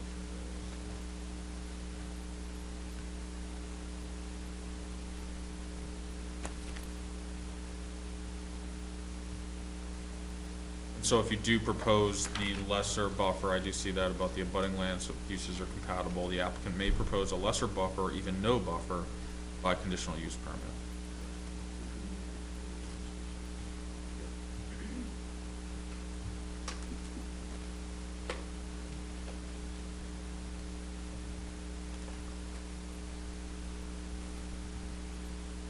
My biggest concern there was having something like that that is really a restriction on that lot is, yes, you can monument it in some way and placard it.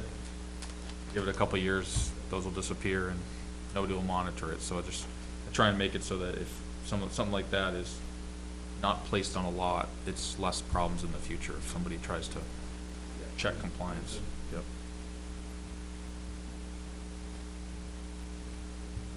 We can come back to that one and see. Yep. 4 was confirm if the open space meets the requirements for the designated open space. We went over that, and actually now that we have made the lots smaller, there's even more open space. The amount of required open space and developable open space actually went up. So we certainly need that requirement. Updated my labels. I believe it was 35 acres before, now we are providing 38 acres of buildable area and a total of 68 of open space. Reserved land. 5 has to do with lot 17, which, as I said, is the existing lot today. There was a question, is the 30K buildable area of lot 17 labeled or shown? We did not do that. We didn't think we had to. As I said, it's an existing lot today. We're adding a little bit of land to it, other than that, it's not changing. We didn't feel no different than buying the existing lot. On the existing lot of record, so. Yeah, your comment earlier kind of cleared that up. Is that open space subdivision, or is that a separate piece of open space? Yeah, so the way so the applicant has, as you come in that road, there's 2 lots right on 156. Yeah. What is currently, I guess, a paper road in between them. It was never built, but it was a road that was on a prior plan. there was two lots behind those front two lots, and then this larger parcel. So one of those lots, is being proposed to have a lot line adjustment and then become part of the subdivision as open space. And that lot 17 is shown, but that's technically, not part of the subdivision at all, Well, actually, except for, now that I think about it though, Right of way. via the subdivision though, we are proposing to alter that lot, correct? We're simply adding a little bit to it, which was the old right-of-way. Do we know if that lot was included in a state subdivision? I don't know the timing behind, was that in the seventies? Was it under a state subdivision? It was, I guess I just think, because I actually just went through this myself, is when you submit for state sub, I think they're gonna look for a test pit, because that lot is technically being altered by the subdivision and still under 5 acres, so it's part of the state subdivision approval. Oh, yeah, we have test pits in 4K and everything. Okay, so you do have that up? Oh, okay, all right. Then I think I'm good. All right. And just to note that it is separate, we are holding the 100-foot from that lot. So we Yep. have conventional and then we Saw have. that. Okay. I'm good on that.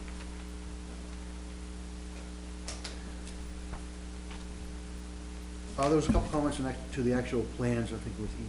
The proposed lot areas being included with lot labels on 16 and 17. And I believe there was another comment to the same sheets with the proposed grading. There's a lot of line work on these plans already, especially with the soils, the grading, the slopes. I think if we added all that text, half of it would probably be illegible. I think because the lot sizes decreased, everything kind of It's really condensed. yeah. It's easier with the smaller lots to see everything in the views that you have. Okay. Yep. There was a comment, large steep slopes on much of lot 11, seems like it would be hard to avoid. We understand, you know, it's not the best lot. We certainly have homes and construction ways to alleviate going into that area. Other than that, it meets all the criteria. There are passing test pits, the well is on it, so it's a yeah, and on that, so the way the snap is done with the setbacks, is the actual contiguous area exclusive of the non-buildable areas? If you look at proposed lot 11 in the open space, I think that's all, I don't know if that's all steep slope.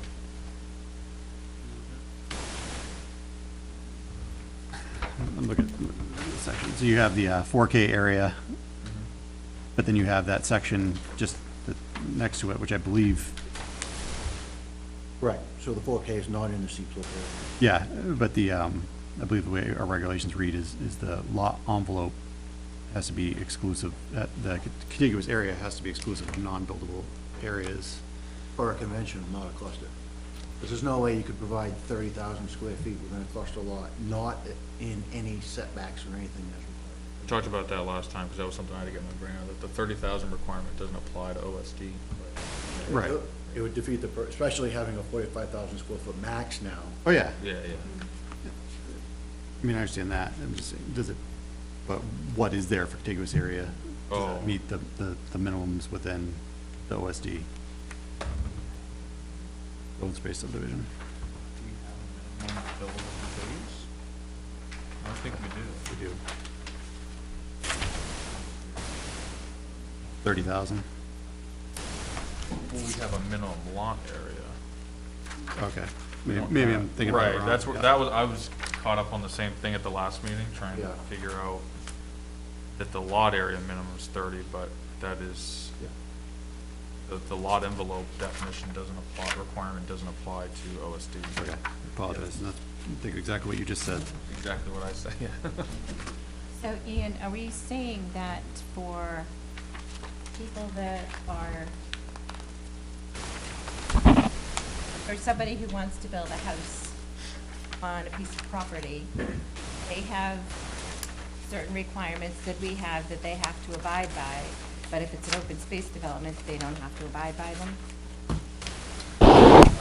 So they still need to abide by they still need to provide the 4,000 square foot area with 2 test pits for the septic. To have a well, you can ask for relief if your well raise extends beyond.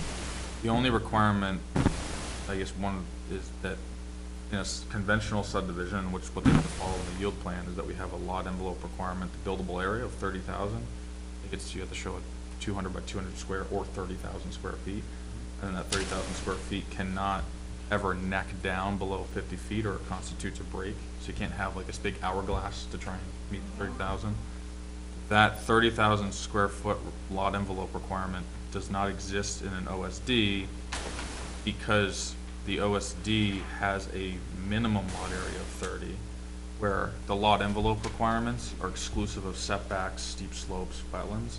Is that if we have a minimum lot area of 30,000 square feet on an OSD and a max of 45, once you take out this area within the setbacks, you actually would never, even if you had 100% buildable land within the envelope, you don't end up with 30,000 inside of all the setbacks.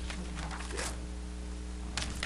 But that's why, you know, I commented on just the placement of it to still make sure that 2,000, you know, the 4K area and then like a little tiny box for, that's where I think critiquing, we can have comments on the layout of a OSD lot if we're concerned about the remaining space outside of the 4K area.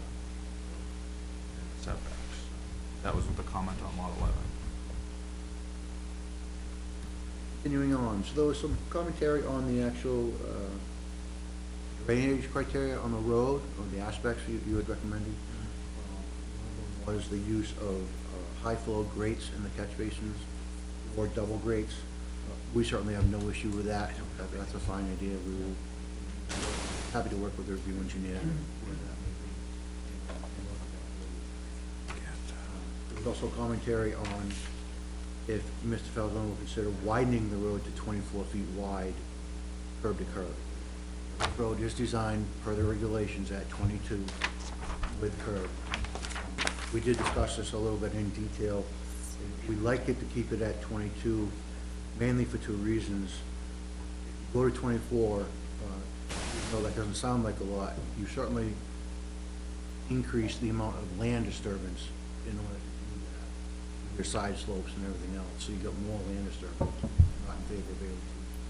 Secondly, with this, we do have some steep grades in the road. Anytime you widen and open, you get the more relaxed feel for drivers with higher speeds. You really don't want them to feel more relaxed at a higher speed, going down to 10% and then making a turn. And I live in Barrington where the normal roads are 22 feet, they're adequate and they do tend to deter the speeds a little bit. That's where we're coming from on that. I was asking. Yeah, yeah. But I know it's not mandated, yep. So the last two comments are, okay, the first one is our ponds 4, 5, 6, and 7 for proposed lots and roadway. So now in the redesign, we have the cul-de-sac, and then we have 4, which are actually infiltration ponds now in the open space behind them. The reasoning for those are to make New Hampshire DES AOT requirements. They're not associated with the road drainage at all. Reason being is you have your roadway being all self-contained with the drainage, but now we're adding 4 homes back there, and the way the slopes are, it could just, so we ran into an increase in drainage. In order to handle that, we have 4 infiltration ponds that are only capturing drainage runoff from its lot development, not the road. Okay. So that's what those were for. And that makes sense. I think obviously you locate them strategically kind of off, well, now they're all off the lots, Yeah. but in the catch points of. Correct. So that's the reasoning for those. Okay. And, you know, they're very shallow infiltration, you know, they're not this big, colorful detention pond, they're very shallow, and they just basically catch the runoff coming down. And then the last comment was, as Mr. Chairman said, we now have a proposed waiver. We did submit that to the board. Today, right? Today? No, I think it came in. Monday? It's still not a week out. No, you don't have to take action If on it's it. too late, you can act on it next time, but we did discuss it at the last meeting, that there is a need for a waiver in general, as they are by right in town. That is section 9.7. Provide cul-de-sac, roadway, and an open space. I believe that's all the points that we had received at this point in time. We do realize actually don't know where we are on the review engineer status and where we go with that. Yep, I can go over that. So we did, so within the RSA, you know, applicants are allowed to request the board to get, quotes from other engineering firms. RSA does not explicitly makes it that it's still the board's purview as to who we choose, but I think it's good practice to do this from time to time. See, make sure that our engineering firm is either in line, not in line, et cetera, with others. So we did get three quotes back. We sent out a scope of work for a request for quotes. So we used, we requested a quote from CMA, which is our the engineering firm we've used in the past. One that the applicant had referenced that they don't generally work with, so they don't have a conflict of interest with, and a third. We got a quote from CMA, one from TEC, the Engineering Corp, which was one of the ones the applicant had recommended, and then Teague and Bond, or Ty and Bond. I knew I'd do it wrong. Ty and Bond was the third, and that was just. They're the largest engineering company. Yeah. So from those scope of work, from those quotes, CMA's in the middle. They came in with an estimate of 5,000. TEC was 7,800, and Ty and Bond came back with 2,500. So again, I think a couple of things for us to do tonight is probably act on the yield plan, choose an engineering firm that we're going to utilize. Would be two of the items to address tonight. We can act on the waiver, or we can wait and act on that later. If there's any concern, we'll just wait. We'll bring it back to the board for discussion on the engineering. Well, I'd be in favor of getting the yield plan approved. A decision made on the yield plan. Act on that. I would be in favor of getting some action from the board on the yield plan, just so that you kind of solidify that piece of it. So that's just for reference, sheet 14 of the plan sets, if somebody, sheet 14, and for reference, if you're curious, sheet 15 is the next sheet. That's the overview of what the open space looks like next to the yield. But I think I already stated it in the previous meeting, but I did kind of go through every single lots. As was stated, the buildable, the 30,000 square foot requirement for buildable area is outlined with kind of a larger bold line on every single lot. I look to make sure that, I mean, the thing I always look for is making sure that we don't have any areas that are necking to create an hourglass effect. Below, you can't go below a width of 50 feet. I scaled a couple that, at this scale looked close, but we're actually well in excess of 50 feet, so. For the 30,000 buildable area, I think all the lots do meet that. And if you look at the subdivision plans, they do meet the frontage, the 200 minimum frontage for each lot. So at least, and I think actually, what's been discussed on previous projects is that there aren't any wetlands that need to be crossed to get to any of these lots under the yield plan.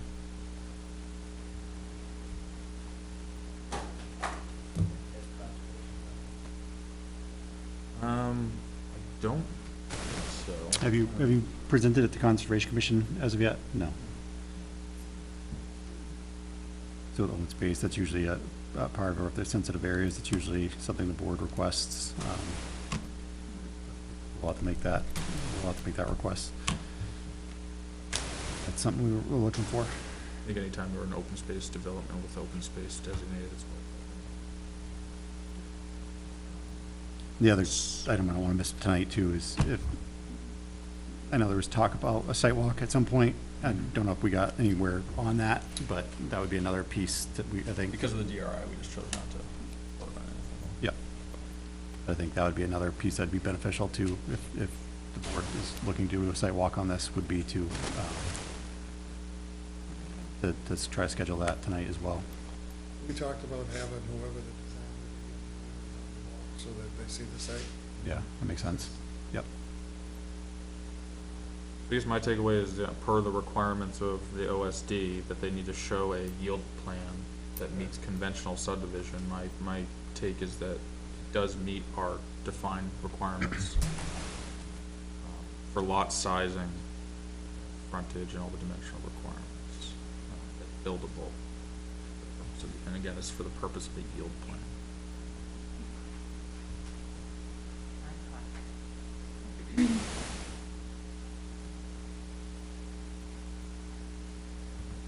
Nobody has any comments, I'll make a motion. Comments?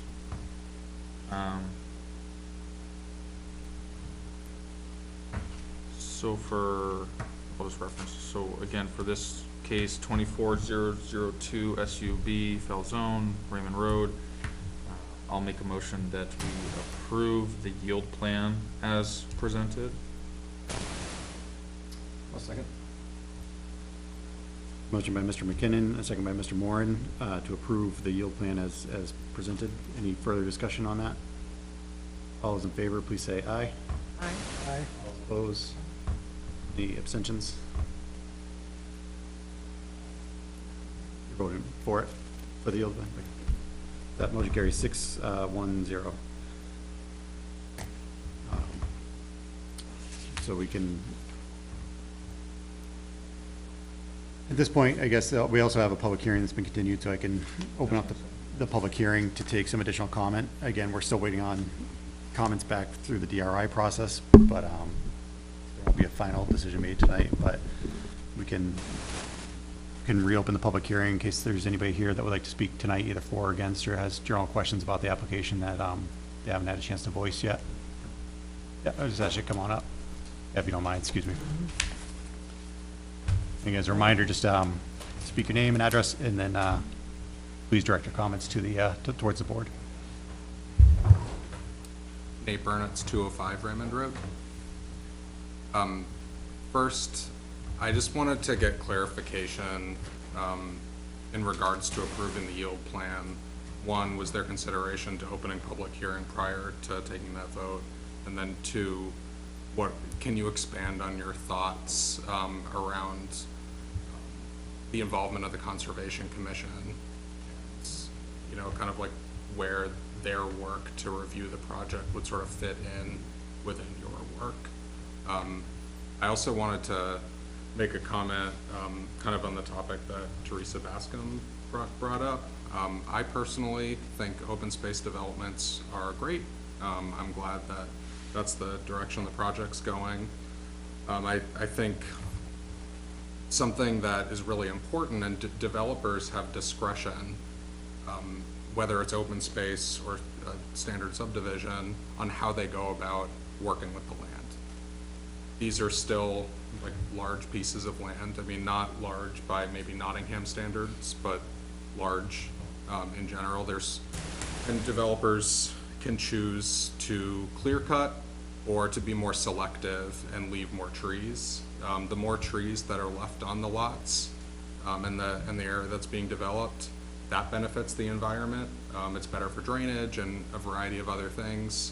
Of course, again, it's the developer's discretion, but to whatever extent the town can encourage and work with developers on being more selective about trees, about cutting trees, I think the better. But I do think that I think that people, not everyone, but all it takes is however many, 16 or whatever the number that was approved in the old plan, just takes that number of families that do want to live in more of a neighborhood, you know, closer together. No one's forced to buy these homes. We do need housing. And I do think some people are looking for these homes. They probably will be, I mean, they're not going to be affordable, but they'll be a little bit less expensive than they might otherwise be. Those are my and I would encourage doing the site walk sooner rather than later as you go through the process. Thank you. Yeah, sure, I can take, so the yield plan, some of these items are procedural, so the board acts on them. And we did have a prior public hearing, I believe, that was opened to allow for some comment on this. We had a design review.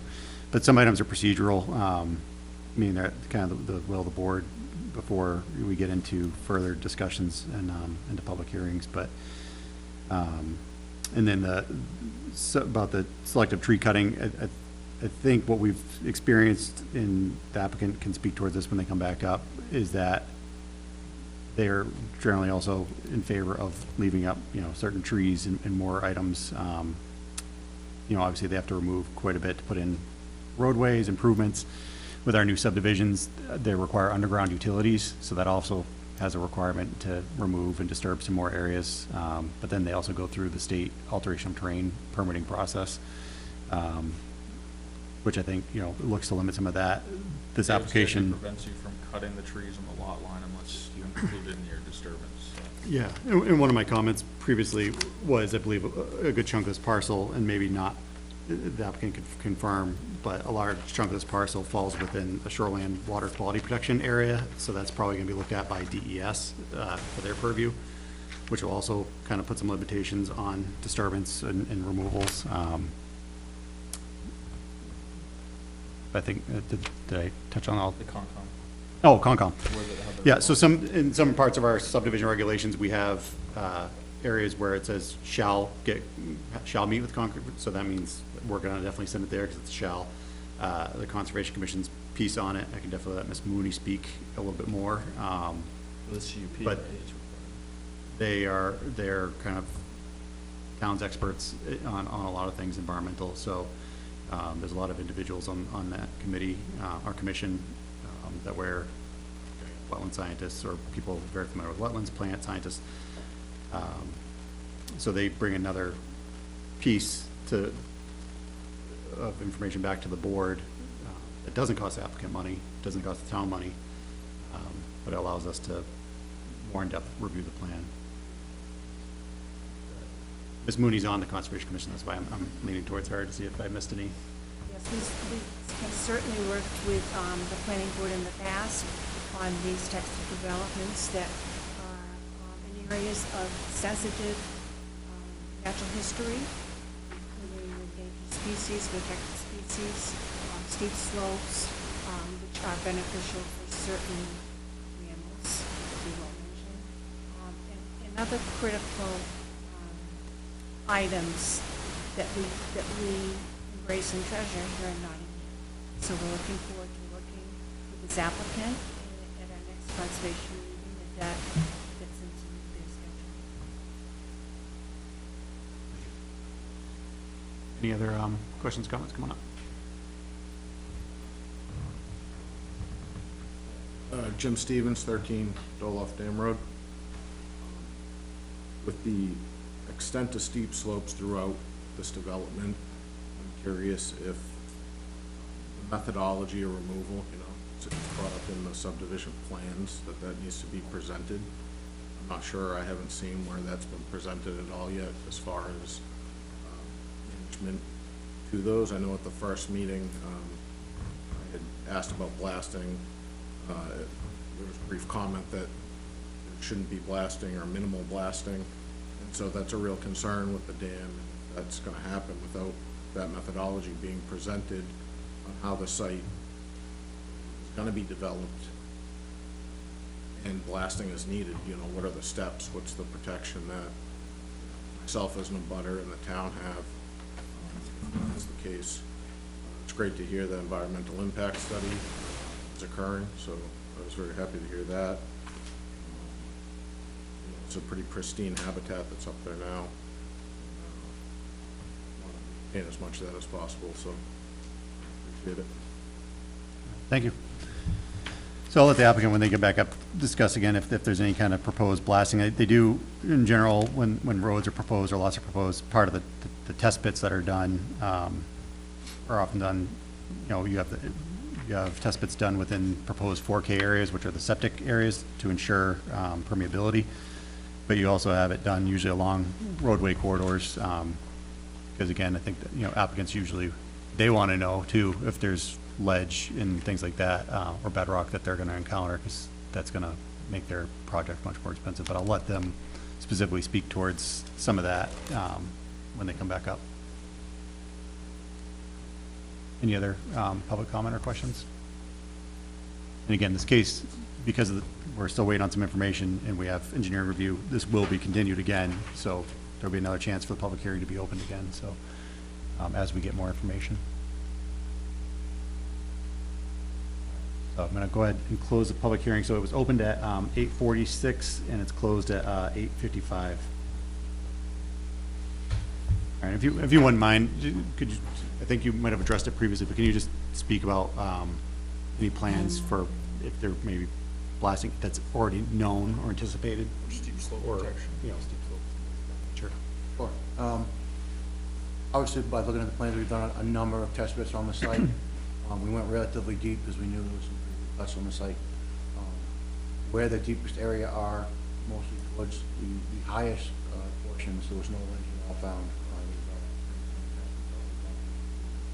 We do think coming into the job roughly around 400, with some exposed large rocks and there may be some ledge. That is mostly a fill section, so if any blasting is required, there's certain requirements that are required by New Hampshire DES. And that will be reviewed by the state. We don't think that would be we don't think that would be much of a concern on this project. Some of the things that I would like to mention, everybody knows that when we were talking about environmental study and that, dealing with the state stuff, Tuckaway River is a fourth order stream or river. We will be making application or at least get review from the local river advisory committee, so we will be seeing them as well. So we can review their comment on it. And also just to notify the board, we've been working with the DOT. We have also received the driveway plan for the project, highway access design. Yeah, we did get a copy of that letter as well, or you probably forwarded it to us, but we did get a copy of that. The local River Advisory Commission for Nottingham for this section, unless I'm mistaken, is the Lamprey River Advisory Commission. So another volunteer board, but they have purview over certain projects as well, or the ability to comment and submit comments. So that's another commission that individuals can submit comment to as well. Excuse me, Sue, do you have dates? I do. The next, we have one this past Monday, and the next date is in March on the 11th, which will be 2 days before the planning board meets. Is that a business meeting? Yeah, that's a business. That would give us time to turn around and send our review. So March 11th? March 11th, and then contact Sam Demerit to be on the agenda. And may I just interject a random item that popped into my head? When you do your roadway and lot preparations, if there are any erratics of significance, can you include those in your plans and maybe try to work around them? You know, the big boulders that are left here, I know that there are quite a few. There's a couple of If you can leave those, that would be acceptable.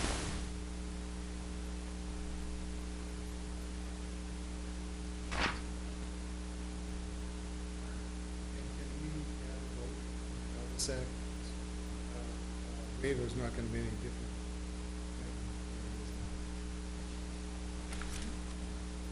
Yeah, I know, so again, to Mrs. Bascom's point was, we just received that waiver request, but it was something the board had discussed with the applicant at a prior meeting. In a way, it's a bit procedural, because within our subdivision regs,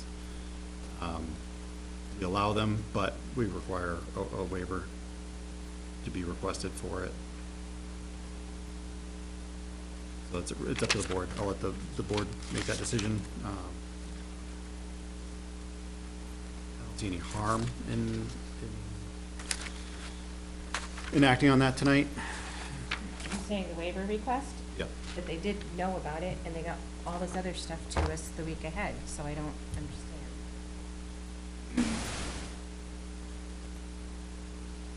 Why it wouldn't have been included with the packet that we received. Actually, if I may, I didn't get Ian's memo until 4 days ago.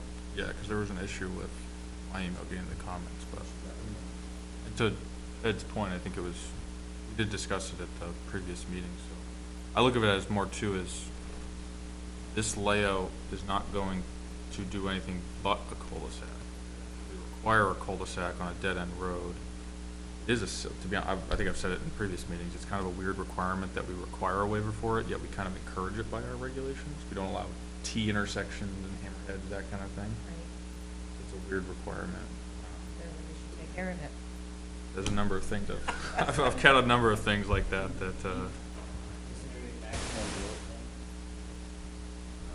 There is. 2,000. 2,000.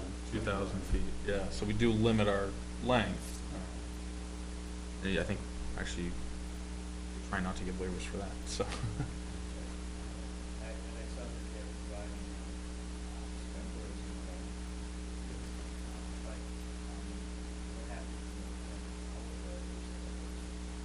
Pressurized.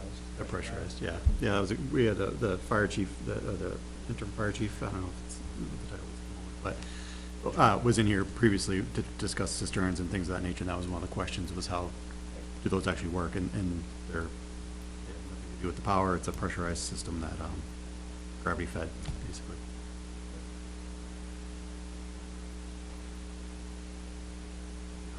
Fine making a motion on the waiver request, because again, it doesn't, even if we approve the waiver request, if something else, or the project is denied,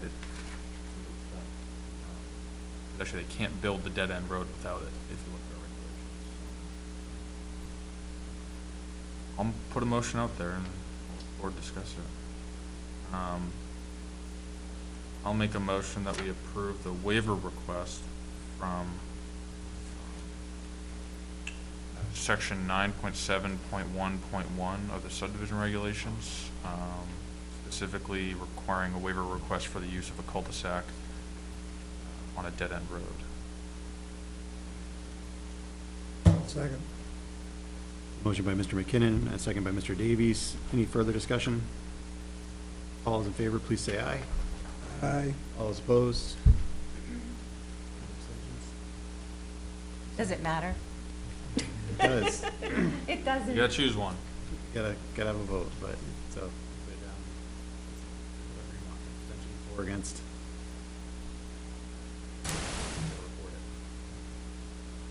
Not saying anything, it's Which carries 601.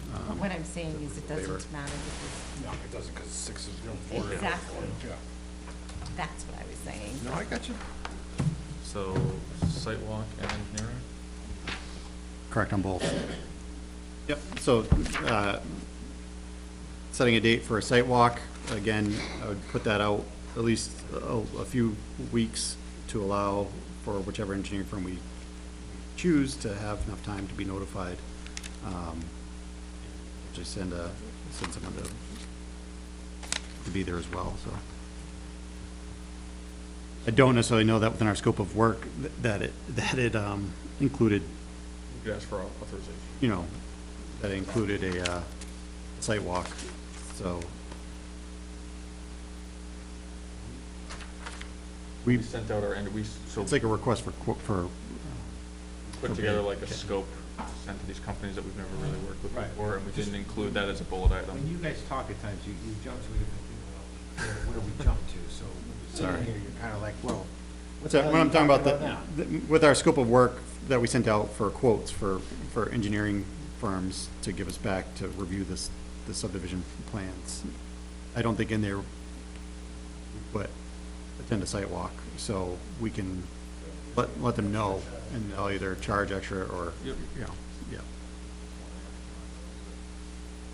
So I think setting a site walk date or voting if the board would like to have a site walk, I think, given with a major subdivision in sensitive areas, I think a site walk is very helpful. So I would recommend that we do one, but it's up to the board to decide whether or not we schedule one. On daylight savings time. Is that April or March? My head. Ask Siri, she'll tell you.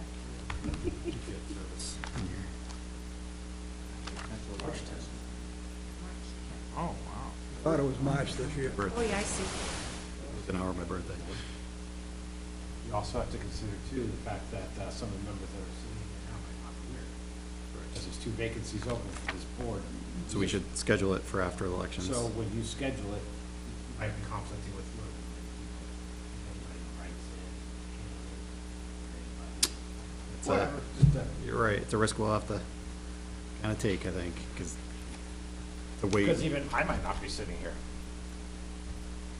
but if we put in the minutes, if we put in the minutes, Saying, you never know. and anybody that's elected will know the date that was assigned, and we can make sure that's communicated as well to anybody that is, Well, the board's only meeting in March to take The end of the business the month. 27th. You would probably want to maybe try and do it before then. 20th is the Wednesday. And I won't be here at that last meeting.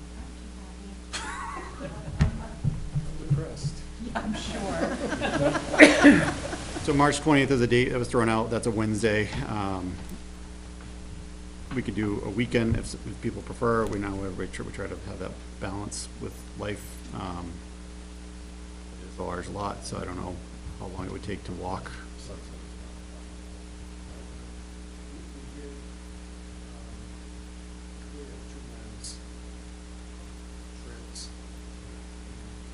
Where the proposed road is. It's a little bit faster. I think the only concern is that the Conservation Commission meeting will be on the 11th, and the site walk. So if you see any issues on boots on the ground. So we can go with, here's a thought, we go with the 4th. Anybody that signed up for run for elections, we can let them know that we're gonna be doing this, and they can join as a member of the public. Not the 4th, the 6th, I'm sorry. For the sidewalk. That's before daylight savings time.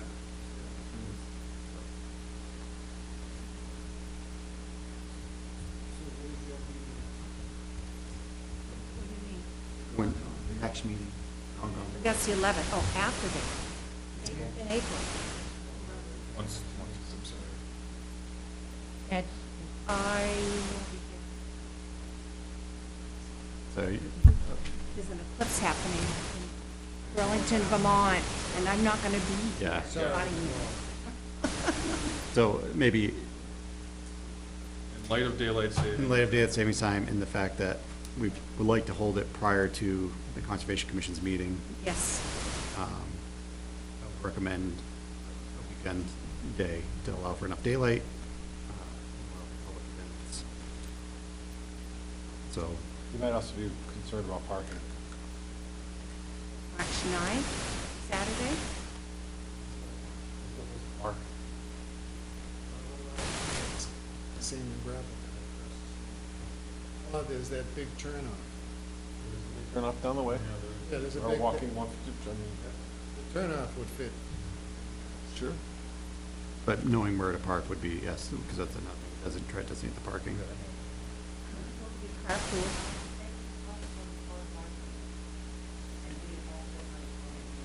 And you are? yeah, their property's behind me. Okay. You have a letter about those.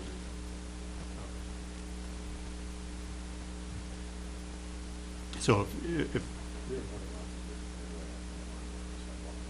yeah, but if But for the purpose of using somebody's land.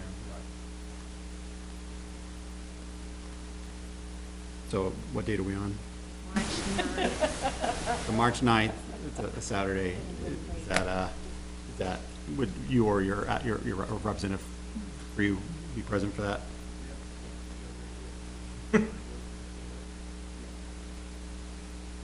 Just need a time, right? Yep. About 10.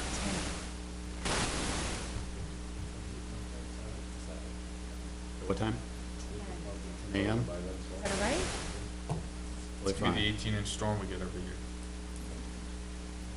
So right now, it sounds like we have a site walk proposed for March 9th, Saturday, March 9th at 10 a.m. Would the applicant be able to maybe like stake an area where you said we could park, where the butter said we could park? And then usually the other request we have is at the end, if it's not already done, stakes to show where the curb cut would be, and then stake, the center line every so many feet to make it. We'll do center If line. it- Curb cut basically is the common drive now, so it's, shown. Okay, It's already stated. perfect, all right. So would anybody like to make a motion to have a site walk on March 9th at 10 a.m.? And have, the planning board inviting the public, including the conservation commission, for a site walk at 10 a.m. for case number 24-002 SUV. Motion by Ms. Mooney, second by Mr. Moran, to hold that site walk on March 9th at 10 a.m. All in favor, please say aye. Aye. All opposed, that motion carries 7-0. So site walks for anybody, public is welcome. We do not really speak about the case, except for the applicant's there to show us features, how they relate to the plan, and it's allowed to give the board and anybody that's interested from the public a better way to understand the parcel as a whole.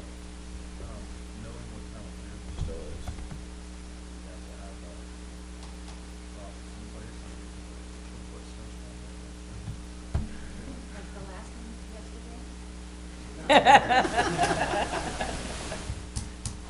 So what time is your meeting? Is it 6? No, it's 7. Conference room 2. Yeah, I guess if a large storm is proposed, or. Just because I know it's forecast. publicly noticed it, that's why I'm. Yeah.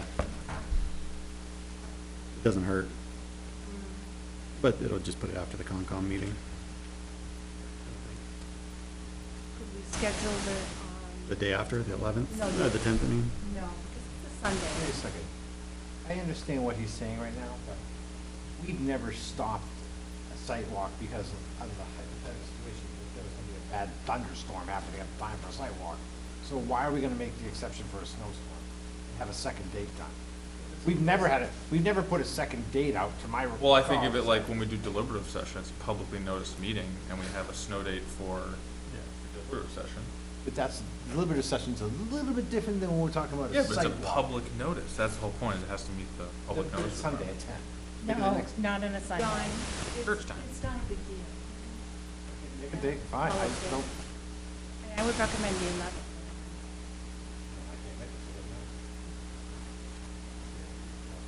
You know, you can't, weekdays, half the general public here works every day, so 10 o'clock or any time during the weekday is just, is absolutely, at this time of year, because of the, and again, I'm not getting frustrated, I'm just speaking terms. So we'll do the following Saturday. You can't do a Friday, because it. We don't anticipate using it, but I just wanna put something on the Yes, notice, it because just it is helps. a public.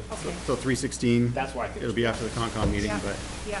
3/16. You're putting it at the other Saturday, the following Saturday? Yes. Okay. If we schedule it, then we won't need it, that's the point. All right, so the amended motion is to hold the site walk on March 9th, Saturday, March 9th at 10 a.m. Second date would be, snow date would be March 16th at 10 a.m. We'll try to make that call by the Wednesday prior or the night before. The weather reports lately, you might wanna wait till Friday night. That Friday by noon, because obviously we have to get it posted on the town website and Are you kidding? You need someone working to do Day it, of snow. so, sorry, it seems silly, but we're just trying to make sure that we have bases covered and that we get But it Alana's pretty scheduled. good and we at don't have to posting wait those till updates anyway. till the so next it's- meeting. All right, next is choosing. was seconded? Yeah, we voted. Yes. 7-0. That one carried. We voted. I guess on the amended motion. Sure we all vote the same way, hey, yeah. And I amend the motion. All right. So we need to choose an engineering firm. So we have three options, Italian Bond, CMA, TEC. Have we had any issues with CMA over the past couple of years of using them? Not as a town, they're familiar. Stay using them then. How much do they cost? So, They're right in the middle between the high. so Time Bond came in at 2,800, CMA came in at 5,000, and TEC came in at 7,800. Let's go with them. The one he wanted. So I do think there's When you read the RSA, what, I guess, what is the procedure?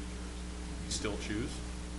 still up to the board's purview. Obviously, I don't want to overly inflate anyone's cost, but there is a benefit to a firm that, you know, I think they're right in the middle.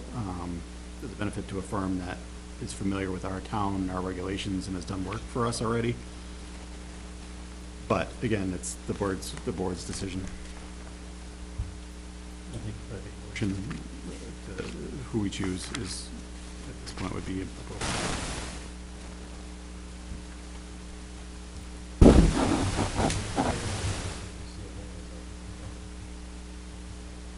Is there a second? Second. Motion by Mr. Moore and second by Mr. Davies to utilize the services of CMA for this project application review. All those in favor, any further discussion? All those in favor, please say aye. Aye. All those opposed, motion carries. No. So with that, we can request 5,000. Yeah, so with that, before we can send it out, obviously, it's better for us to have funds in hand as opposed to, for it. So that would be something that would be, before we can send it out, would require payment to the town. It's Friday. Okay, thank you. And then we'll get that out as soon as, Alana will get it to CMA. And it's a limited review, right? This time, instead of just sending it to them, we did define the scope and we excluded the scope. It's online. Alana posted it on the page. Will the town forward that, or shall we? Will What's that? the town forward the package, or shall we? Let them do it. Yeah, I think if you're familiar with CMA, I think it's fine to have you submit it. Yeah, we work with them in other towns. It's fine. If there's anything that they're missing that's within the scope of review, we can,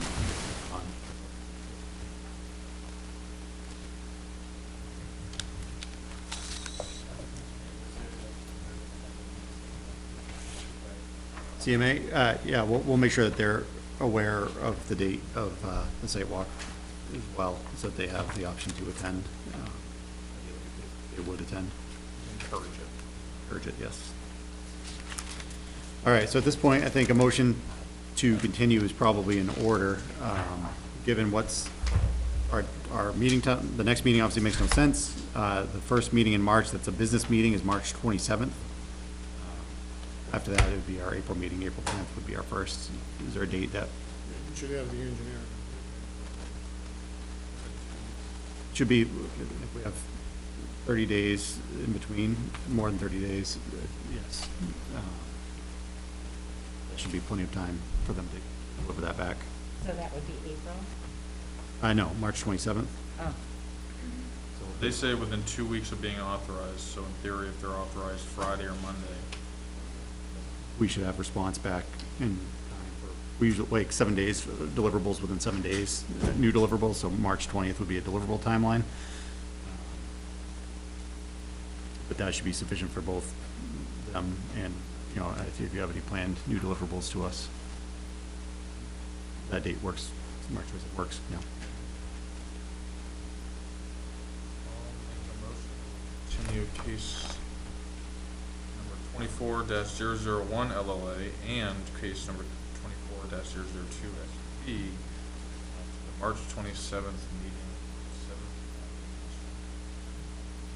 Second? Motion by Mr. McKinnon and a second by Ms. Mooney. Any further discussion?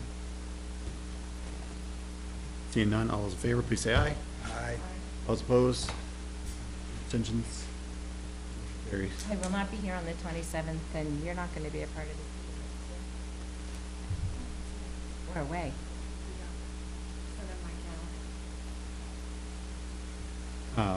But March 27th is after elections, and Right. sorry. Yeah, way away. So there will be some new faces most likely on the board. So we have a few members that are seeking reelection. And obviously, even if they were, there could potentially be new faces anyway, but we'll make sure that anybody that is elected that isn't currently on the board will be aware of the agenda, and they'll have a chance to review the minutes and get up to speed. And that makes it super important to have the stuff in, no later than the 20th, so that when the packets go out, you members have at least 6 days to Yep. read them. Alana doesn't work every day, so if it comes in on the 20th, would you may be able to get it out on the 20th, which is a Wednesday, because you're in the office then, right? Which means you may be able to get it on Thursday. What's that? Oh, yeah, we always get it. Yep. Okay, all right. Thank you both. Thank you, everybody, for being here tonight. We're still going. Got a few more items before we finish up tonight. We have Town of Raymond Development of Regional Impact Notice.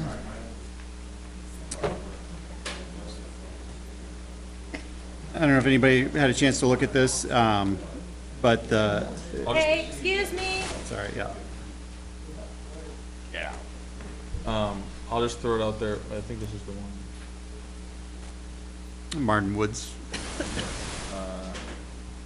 I'll stay here, but I have to recuse myself because that's my company, Okay. so. So the town was notified of that the town of Raymond planning board had declared a plan that was before them as a development of regional impact, and they named us as a town. So we're allowed to submit comment in regard to this. It's non-binding, meaning say whatever we want. They can take it under guidance, but it does not bind their hands as to what they do.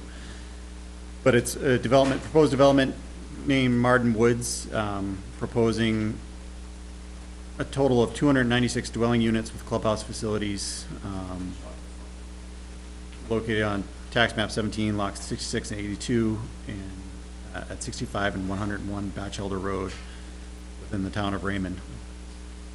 So there's obviously a few things with that, a lot line adjustment and a special permit application that they have proposed. So we do have an option to speak towards this. We've had a few other development of regional impacts come from Raymond, and I believe our comments were basically mutual aid concerns for town and police and fire, specific intersections that the 27-156 intersection. Obviously, a lot of residents of Nottingham have to utilize that intersection. It seems to be problematic. Not controlled by a light. But I don't know if anybody has any other comments or would, I guess, get a letter to Raymond specific to that.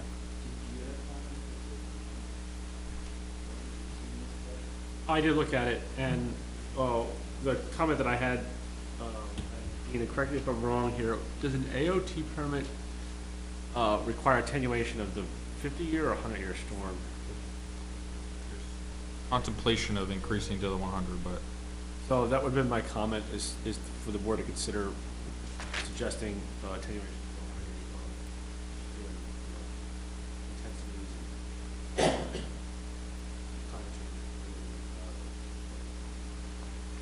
Differences in what we're seeing nowadays.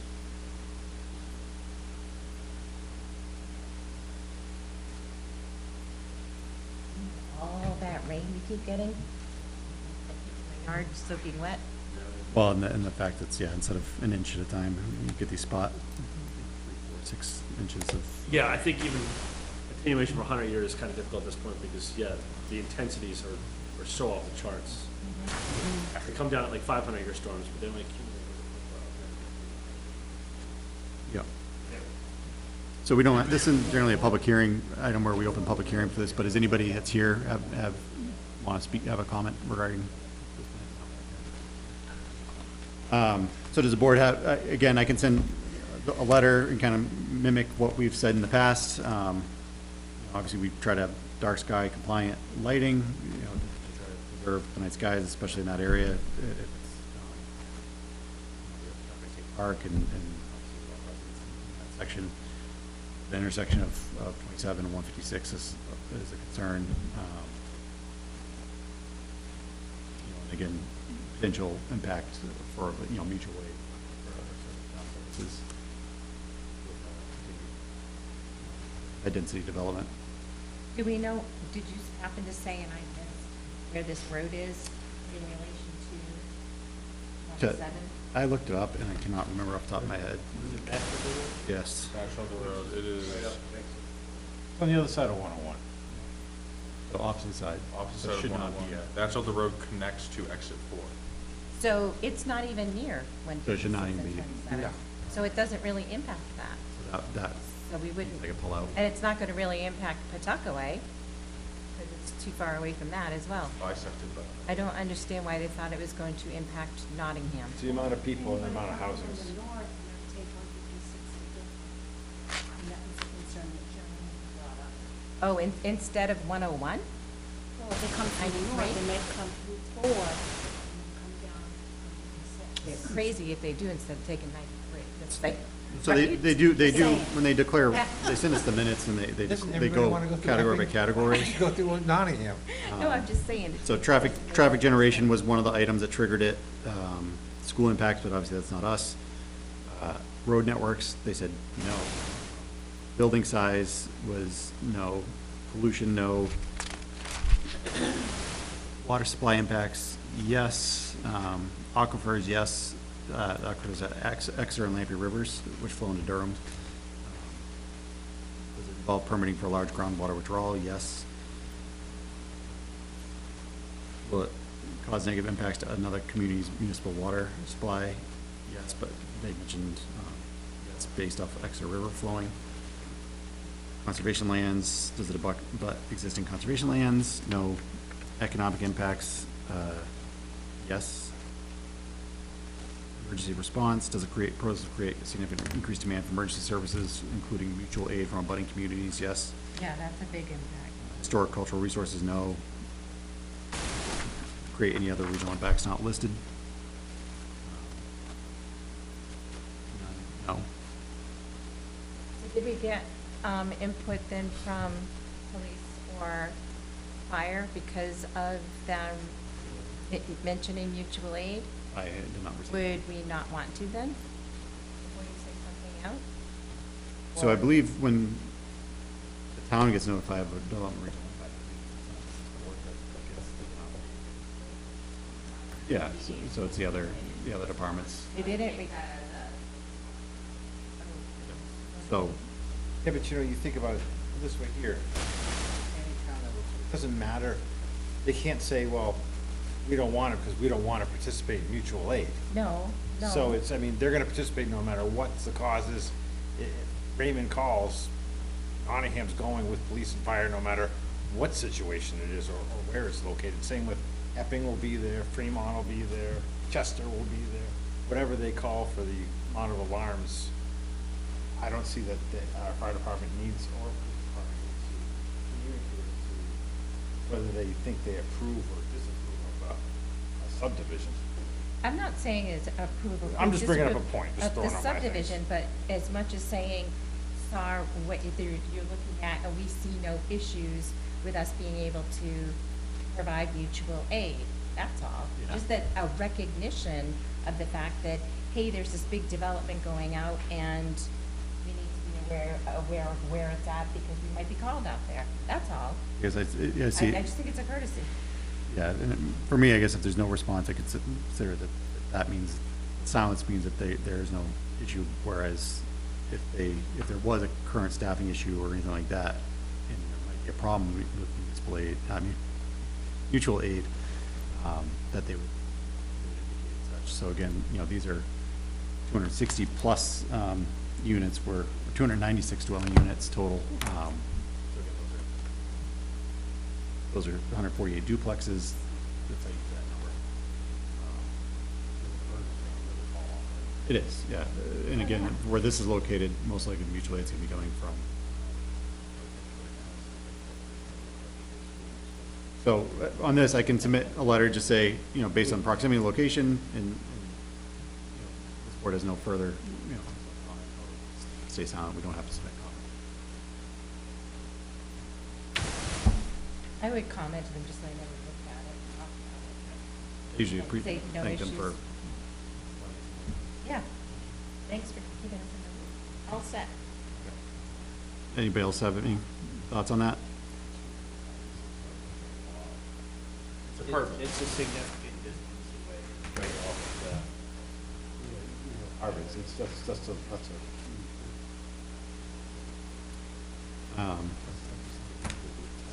The only comment I have is that they can't count very well. We're on the record, Buzz. Where are you getting the discrepancy? The motion, Did I miss? Oh, 5 in favor, 2 opposed, 0 abstentions. There was only 6 people at the meeting. See. I'll leave that out of my, I'll leave that out of my letter. So, yeah, you're right. so this is the time of night we have public comment. We try to reserve this every meeting to allow anybody from the public to come up before us, have questions, comments about, planning board processes. We can't speak towards specific applications or projects. But if there's questions about just what we do or anything like that, we welcome you to come up. I'd like to come up. Come up. Again, we can't, if it's a specific project or anything, won't be able to answer it, but. Sure. How does the master plan subdivision rules? Yep, great question. So the master plan is the guiding document, so it's not a document that we can use as like enforcement or anything like that, or denial document, but it's there to guide our other land use documents, so out of that to help us when we refine zoning ordinances, subdivision regulations, site plan regulations. So, we're not answering this. No, I think you're on the right track. So it's basically a guiding document for those pieces, and you have to have a master plan. So There's cases where, like, I think to Ed's point, I can't point to a article or subsection of that ordinance and say we deny a project. I can't say chapter 2 of the master plan because it's not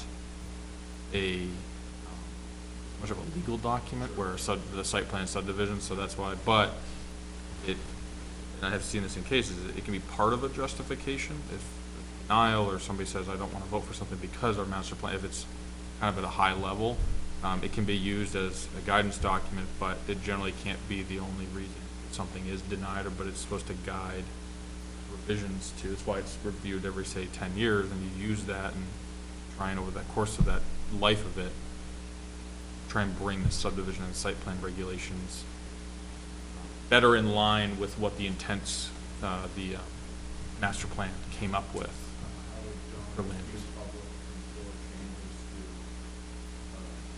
Governance documents based on. Sure. Say that again, how you would? or How would the public, Yeah. so, emails or letters to the planning board. So this board is responsible for creating and amending those 3 documents, those four documents really, the master plan, subdivision regulations, zoning ordinance, and site plan regulations. How they get amended varies by each one. So zoning ordinance can only be amended through warrant article. So that's either this board makes a vote to push forward a warrant article. We have to hold a certain amount of public hearings in a certain time frame, usually done at the very end of the year into January. And that's one way. The public can also do a petition warrant article. So that's the public rights zoning amendment. You get a certain number of signatures. Again, that's set. There's a certain amount of date that too with an SB2 schedule that the town follows. So there's multiple ways. So Sorry, subdivision rules. yeah, so that would be sending probably a letter and comment, or even just coming in to make comment to the board for us to consider, so that when we look to amend that document, Theoretically, somebody from the public can propose, say, a specific language change to the board to consider, and then yeah, it's always helpful than trying to us interpret, the intent of what somebody's trying to change or propose to change. The site plan and subdivision, though, I think is where you're going, is it stays, we have the authority via a public hearing to change those at any time during the year. We just have to have a noticed public hearing, for that.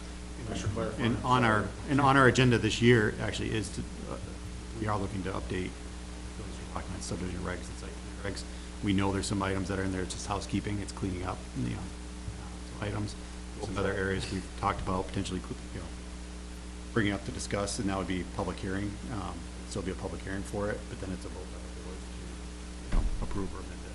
So if you have something or heard, please, submit it through. We probably won't be taking action on that. We won't be taking action on it until after the elections in March, and then the board is seated. Yes. Are you familiar with the master plan? Yes. And we are So- looking for people to help with that. So when, we've got a number of items on our plate this year that we'd like to start working on. One is a master plan update, so we are at about 10 years or just over that since our last master plan was amended. So we always try to have a subcommittee for that. That's usually members of the board, and ideally members of the public that are in the other departments that chime in and give feedback for that. Once it's amended, oftentimes there's also action items that are left over. So that was a big part of helping us for what we focused on over the last number of years, was what action items came out of the master plan. Immediate, long-term, short-term wants kind of thing, some to the Conservation Commission, things like that. Appreciate it. Thank you. Any other public comment? All right, stare you guys, we don't have people off. We have one set of minutes from January 10th. Do you guys want to tackle those tonight? And just one thing, Yep. Doug Cummings and Doug is actually on the ballot for the one-year Okay. position. And Adam, you came just to check it out and see, right? Yeah, Just I so you appreciate know. it. Thank See you. how chaotic it is? Yeah. Yeah, appreciate it. So obviously the meetings are recorded, they're on YouTube, town YouTube channel. Our minutes get posted in draft form first, so it's a good way to kind of catch up on some of these, because some of these plans, major subdivisions, they often go months to, before they're approved or. One approved tonight, I think would be for 7 or 8 months.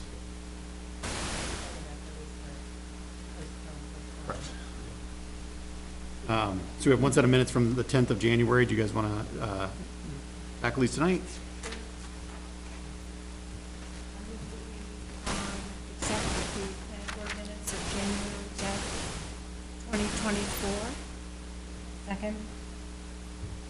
So we have a motion to accept the minutes of January 10th, 2024 by Ms. Mooney, second by Mrs. Bascom. Any further discussion? All in favor, please say aye. Aye. All opposed? 6-0. I didn't even read them, and I wasn't here. 5-0-2. I wasn't either, but I read them. I'm gonna be honest, not gonna, I didn't tell anybody anything different, so. It's okay, yeah, and again, Yeah, but even with being minutes, if honest. you're not there, I was a Boy Scout. you are allowed to vote in favor or against or abstain. That mirror's bad. Select Board, Staff Board member updates. Mr. Davies. No. Providing nothing happens, I plan to be at the SRPC meeting on Friday.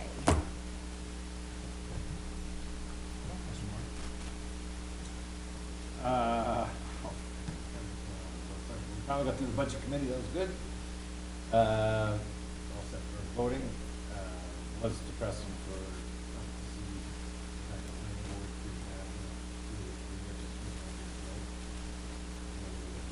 Ballot. Oh, for ballot, yeah. This is a very important board, so it's sad to see that.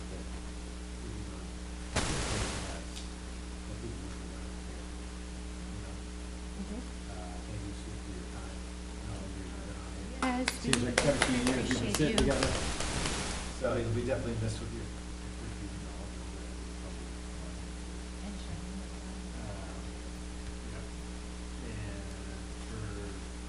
Selectmen. We have a meeting coming up Tuesday, won't be on Monday. We decided that Monday is Veterans Day.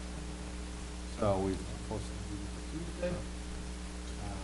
All the minutes and on YouTube. Exciting.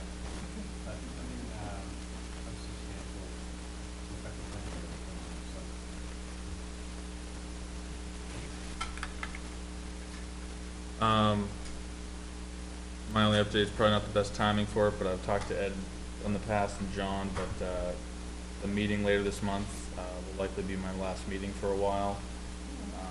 I'll have to step away from the board just because of large increase in work duties, so taking ownership in my company, so it's been hard 6 months trying to pick up with the workload here and at home, and I'm expecting our third child now too, so I'm trying to be realistic with my time, and don't think I'm going anywhere.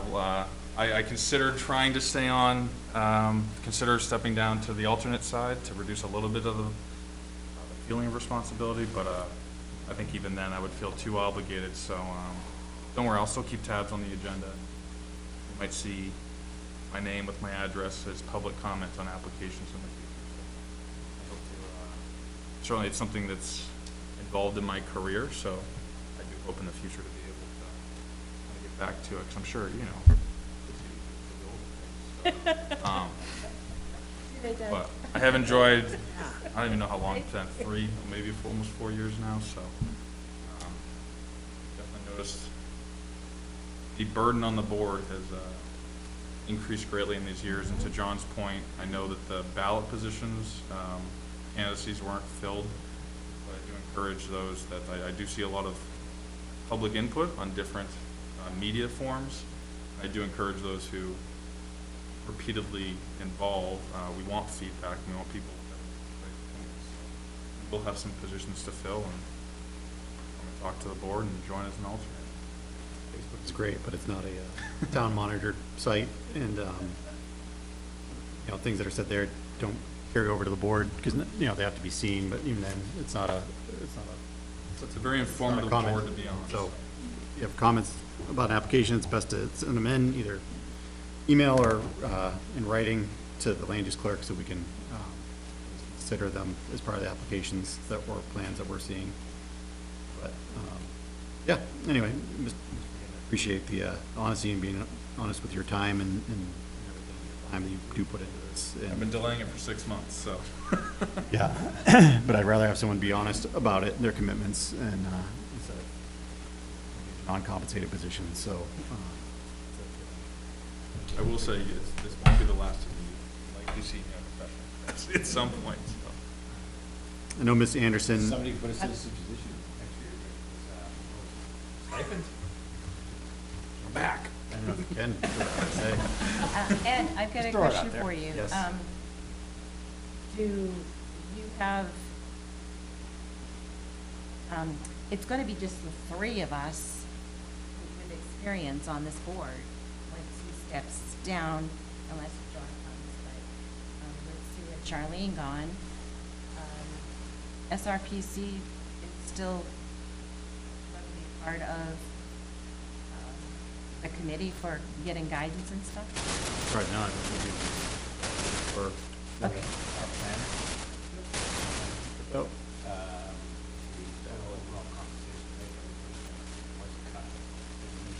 Our contract with SRPC is not a fiscal year, it's July to July, or June to June,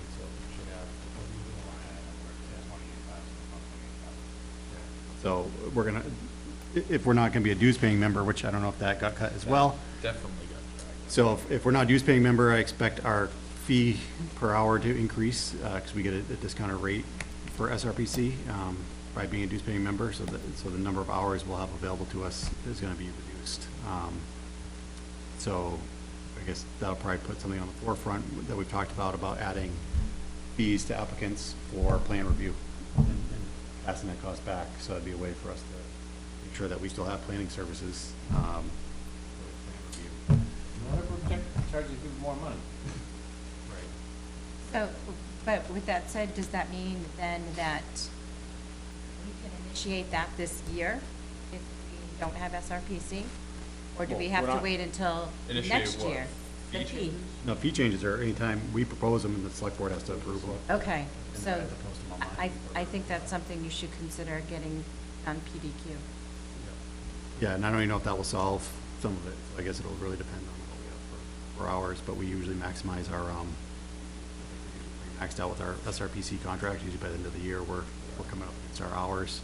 And again, it's tough because this is something that towns have to have, like, you know, we have zoning, so we have to have planning board.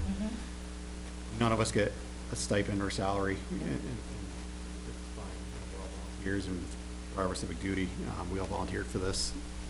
But when there's no money available or funds available to support all of us as individuals through a planner or a professional organization, it's not great. It can potentially open us up to a lot of issues. You know, we miss something on a plan, we get sued by an abutter, applicant, offset those costs into legal fees. So it's not a scare tactic. It's just something that could happen.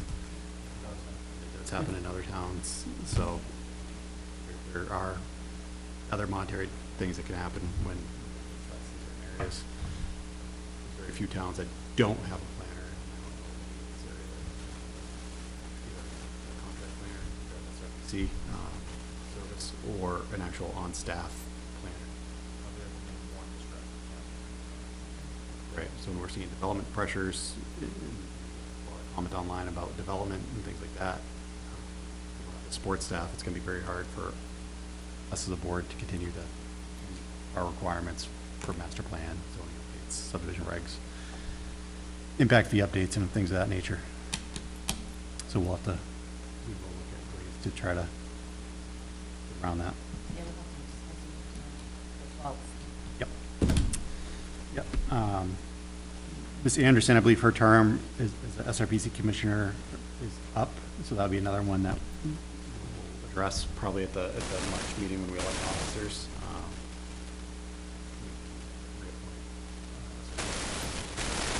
Alternate right now, so step into the full role, so that would be something we would tackle that night. Right. Which, right, the comment was, so if we're not a dues-paying member to SRPC, we're allowed to have representatives as, on the commission, but they're not voting positions. Because we don't pay our share.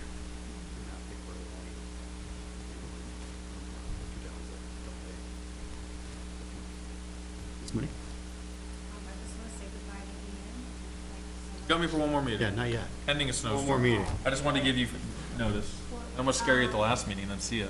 How about some accolades tonight, so. It's just that I. Put it in the minutes. Depended on you for your expertise in engineering aspects of that, where I have this much information. And really, interest only in regards to conservation, practicality, and safety. And I just want to also tell you folks that I finally got to an update of the transportation committee follow-up letter, sat down, that's complete, they did that, so if you could review that before the next meeting, to make some suggestions and send that out. Reminding us.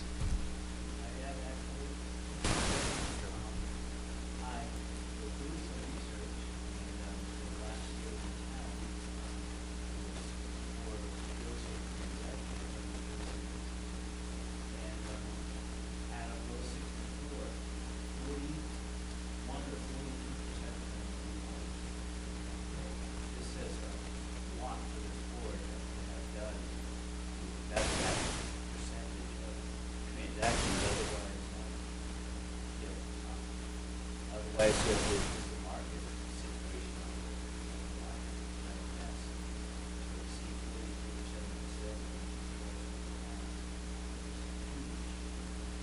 look at what other towns did. I didn't have a chance to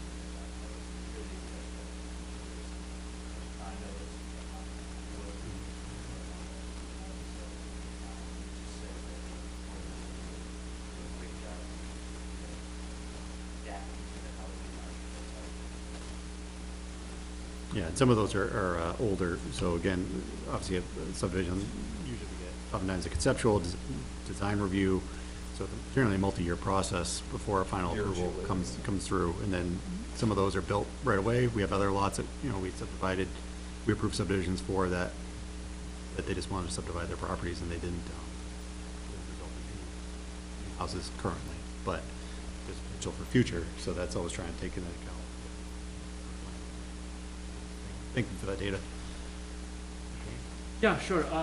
Beginning on tomorrow, the state's Office of Planning and Development is beginning their webinar series on housing.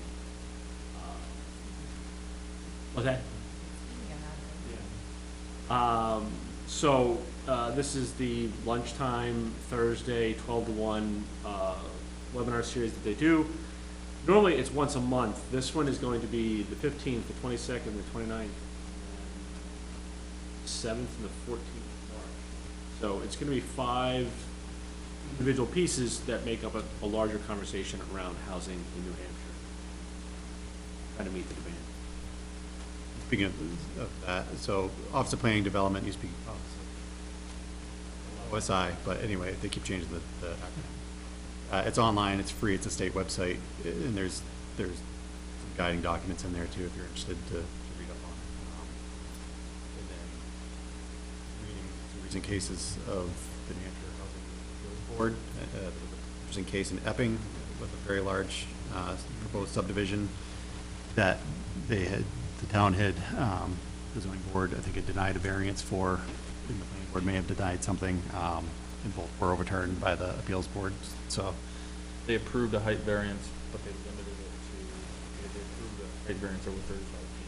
But then the zoning board put a stipulation that it couldn't be more than 2 stories. There's something to do with septic too. It's been around for a while, so that was overturned by the appeals board saying that's an unrealistic condition of the, in the residential. Unless you're into 18-foot ceilings or something like that, but. Anybody else have anything? I say we adjourn. Did you ask Alana? Oh, I'm sorry, Alana. My goal was by 10 tonight, because I thought it was a longer meeting, so. Okay, you have 8 minutes. 9:52, we're adjourned. Thank you, everybody, appreciate it. Thank you for coming here tonight. Appreciate it. You have any new cases coming up? Tell me your name again. Alana, have we had any new applications? No, we haven't had any new applications, I right? thought it was familiar. Okay, good. Thank you. We're about to get a lull. I hope so. That's a bad sign, though, because that means it's gonna hit you hard at some point. I have a niece that lives up north in the Charlestown area, and. No, you turn that back into Alana, but you could take out what you want. I said, can I send some card? When I used to go to the Raymond, we used to have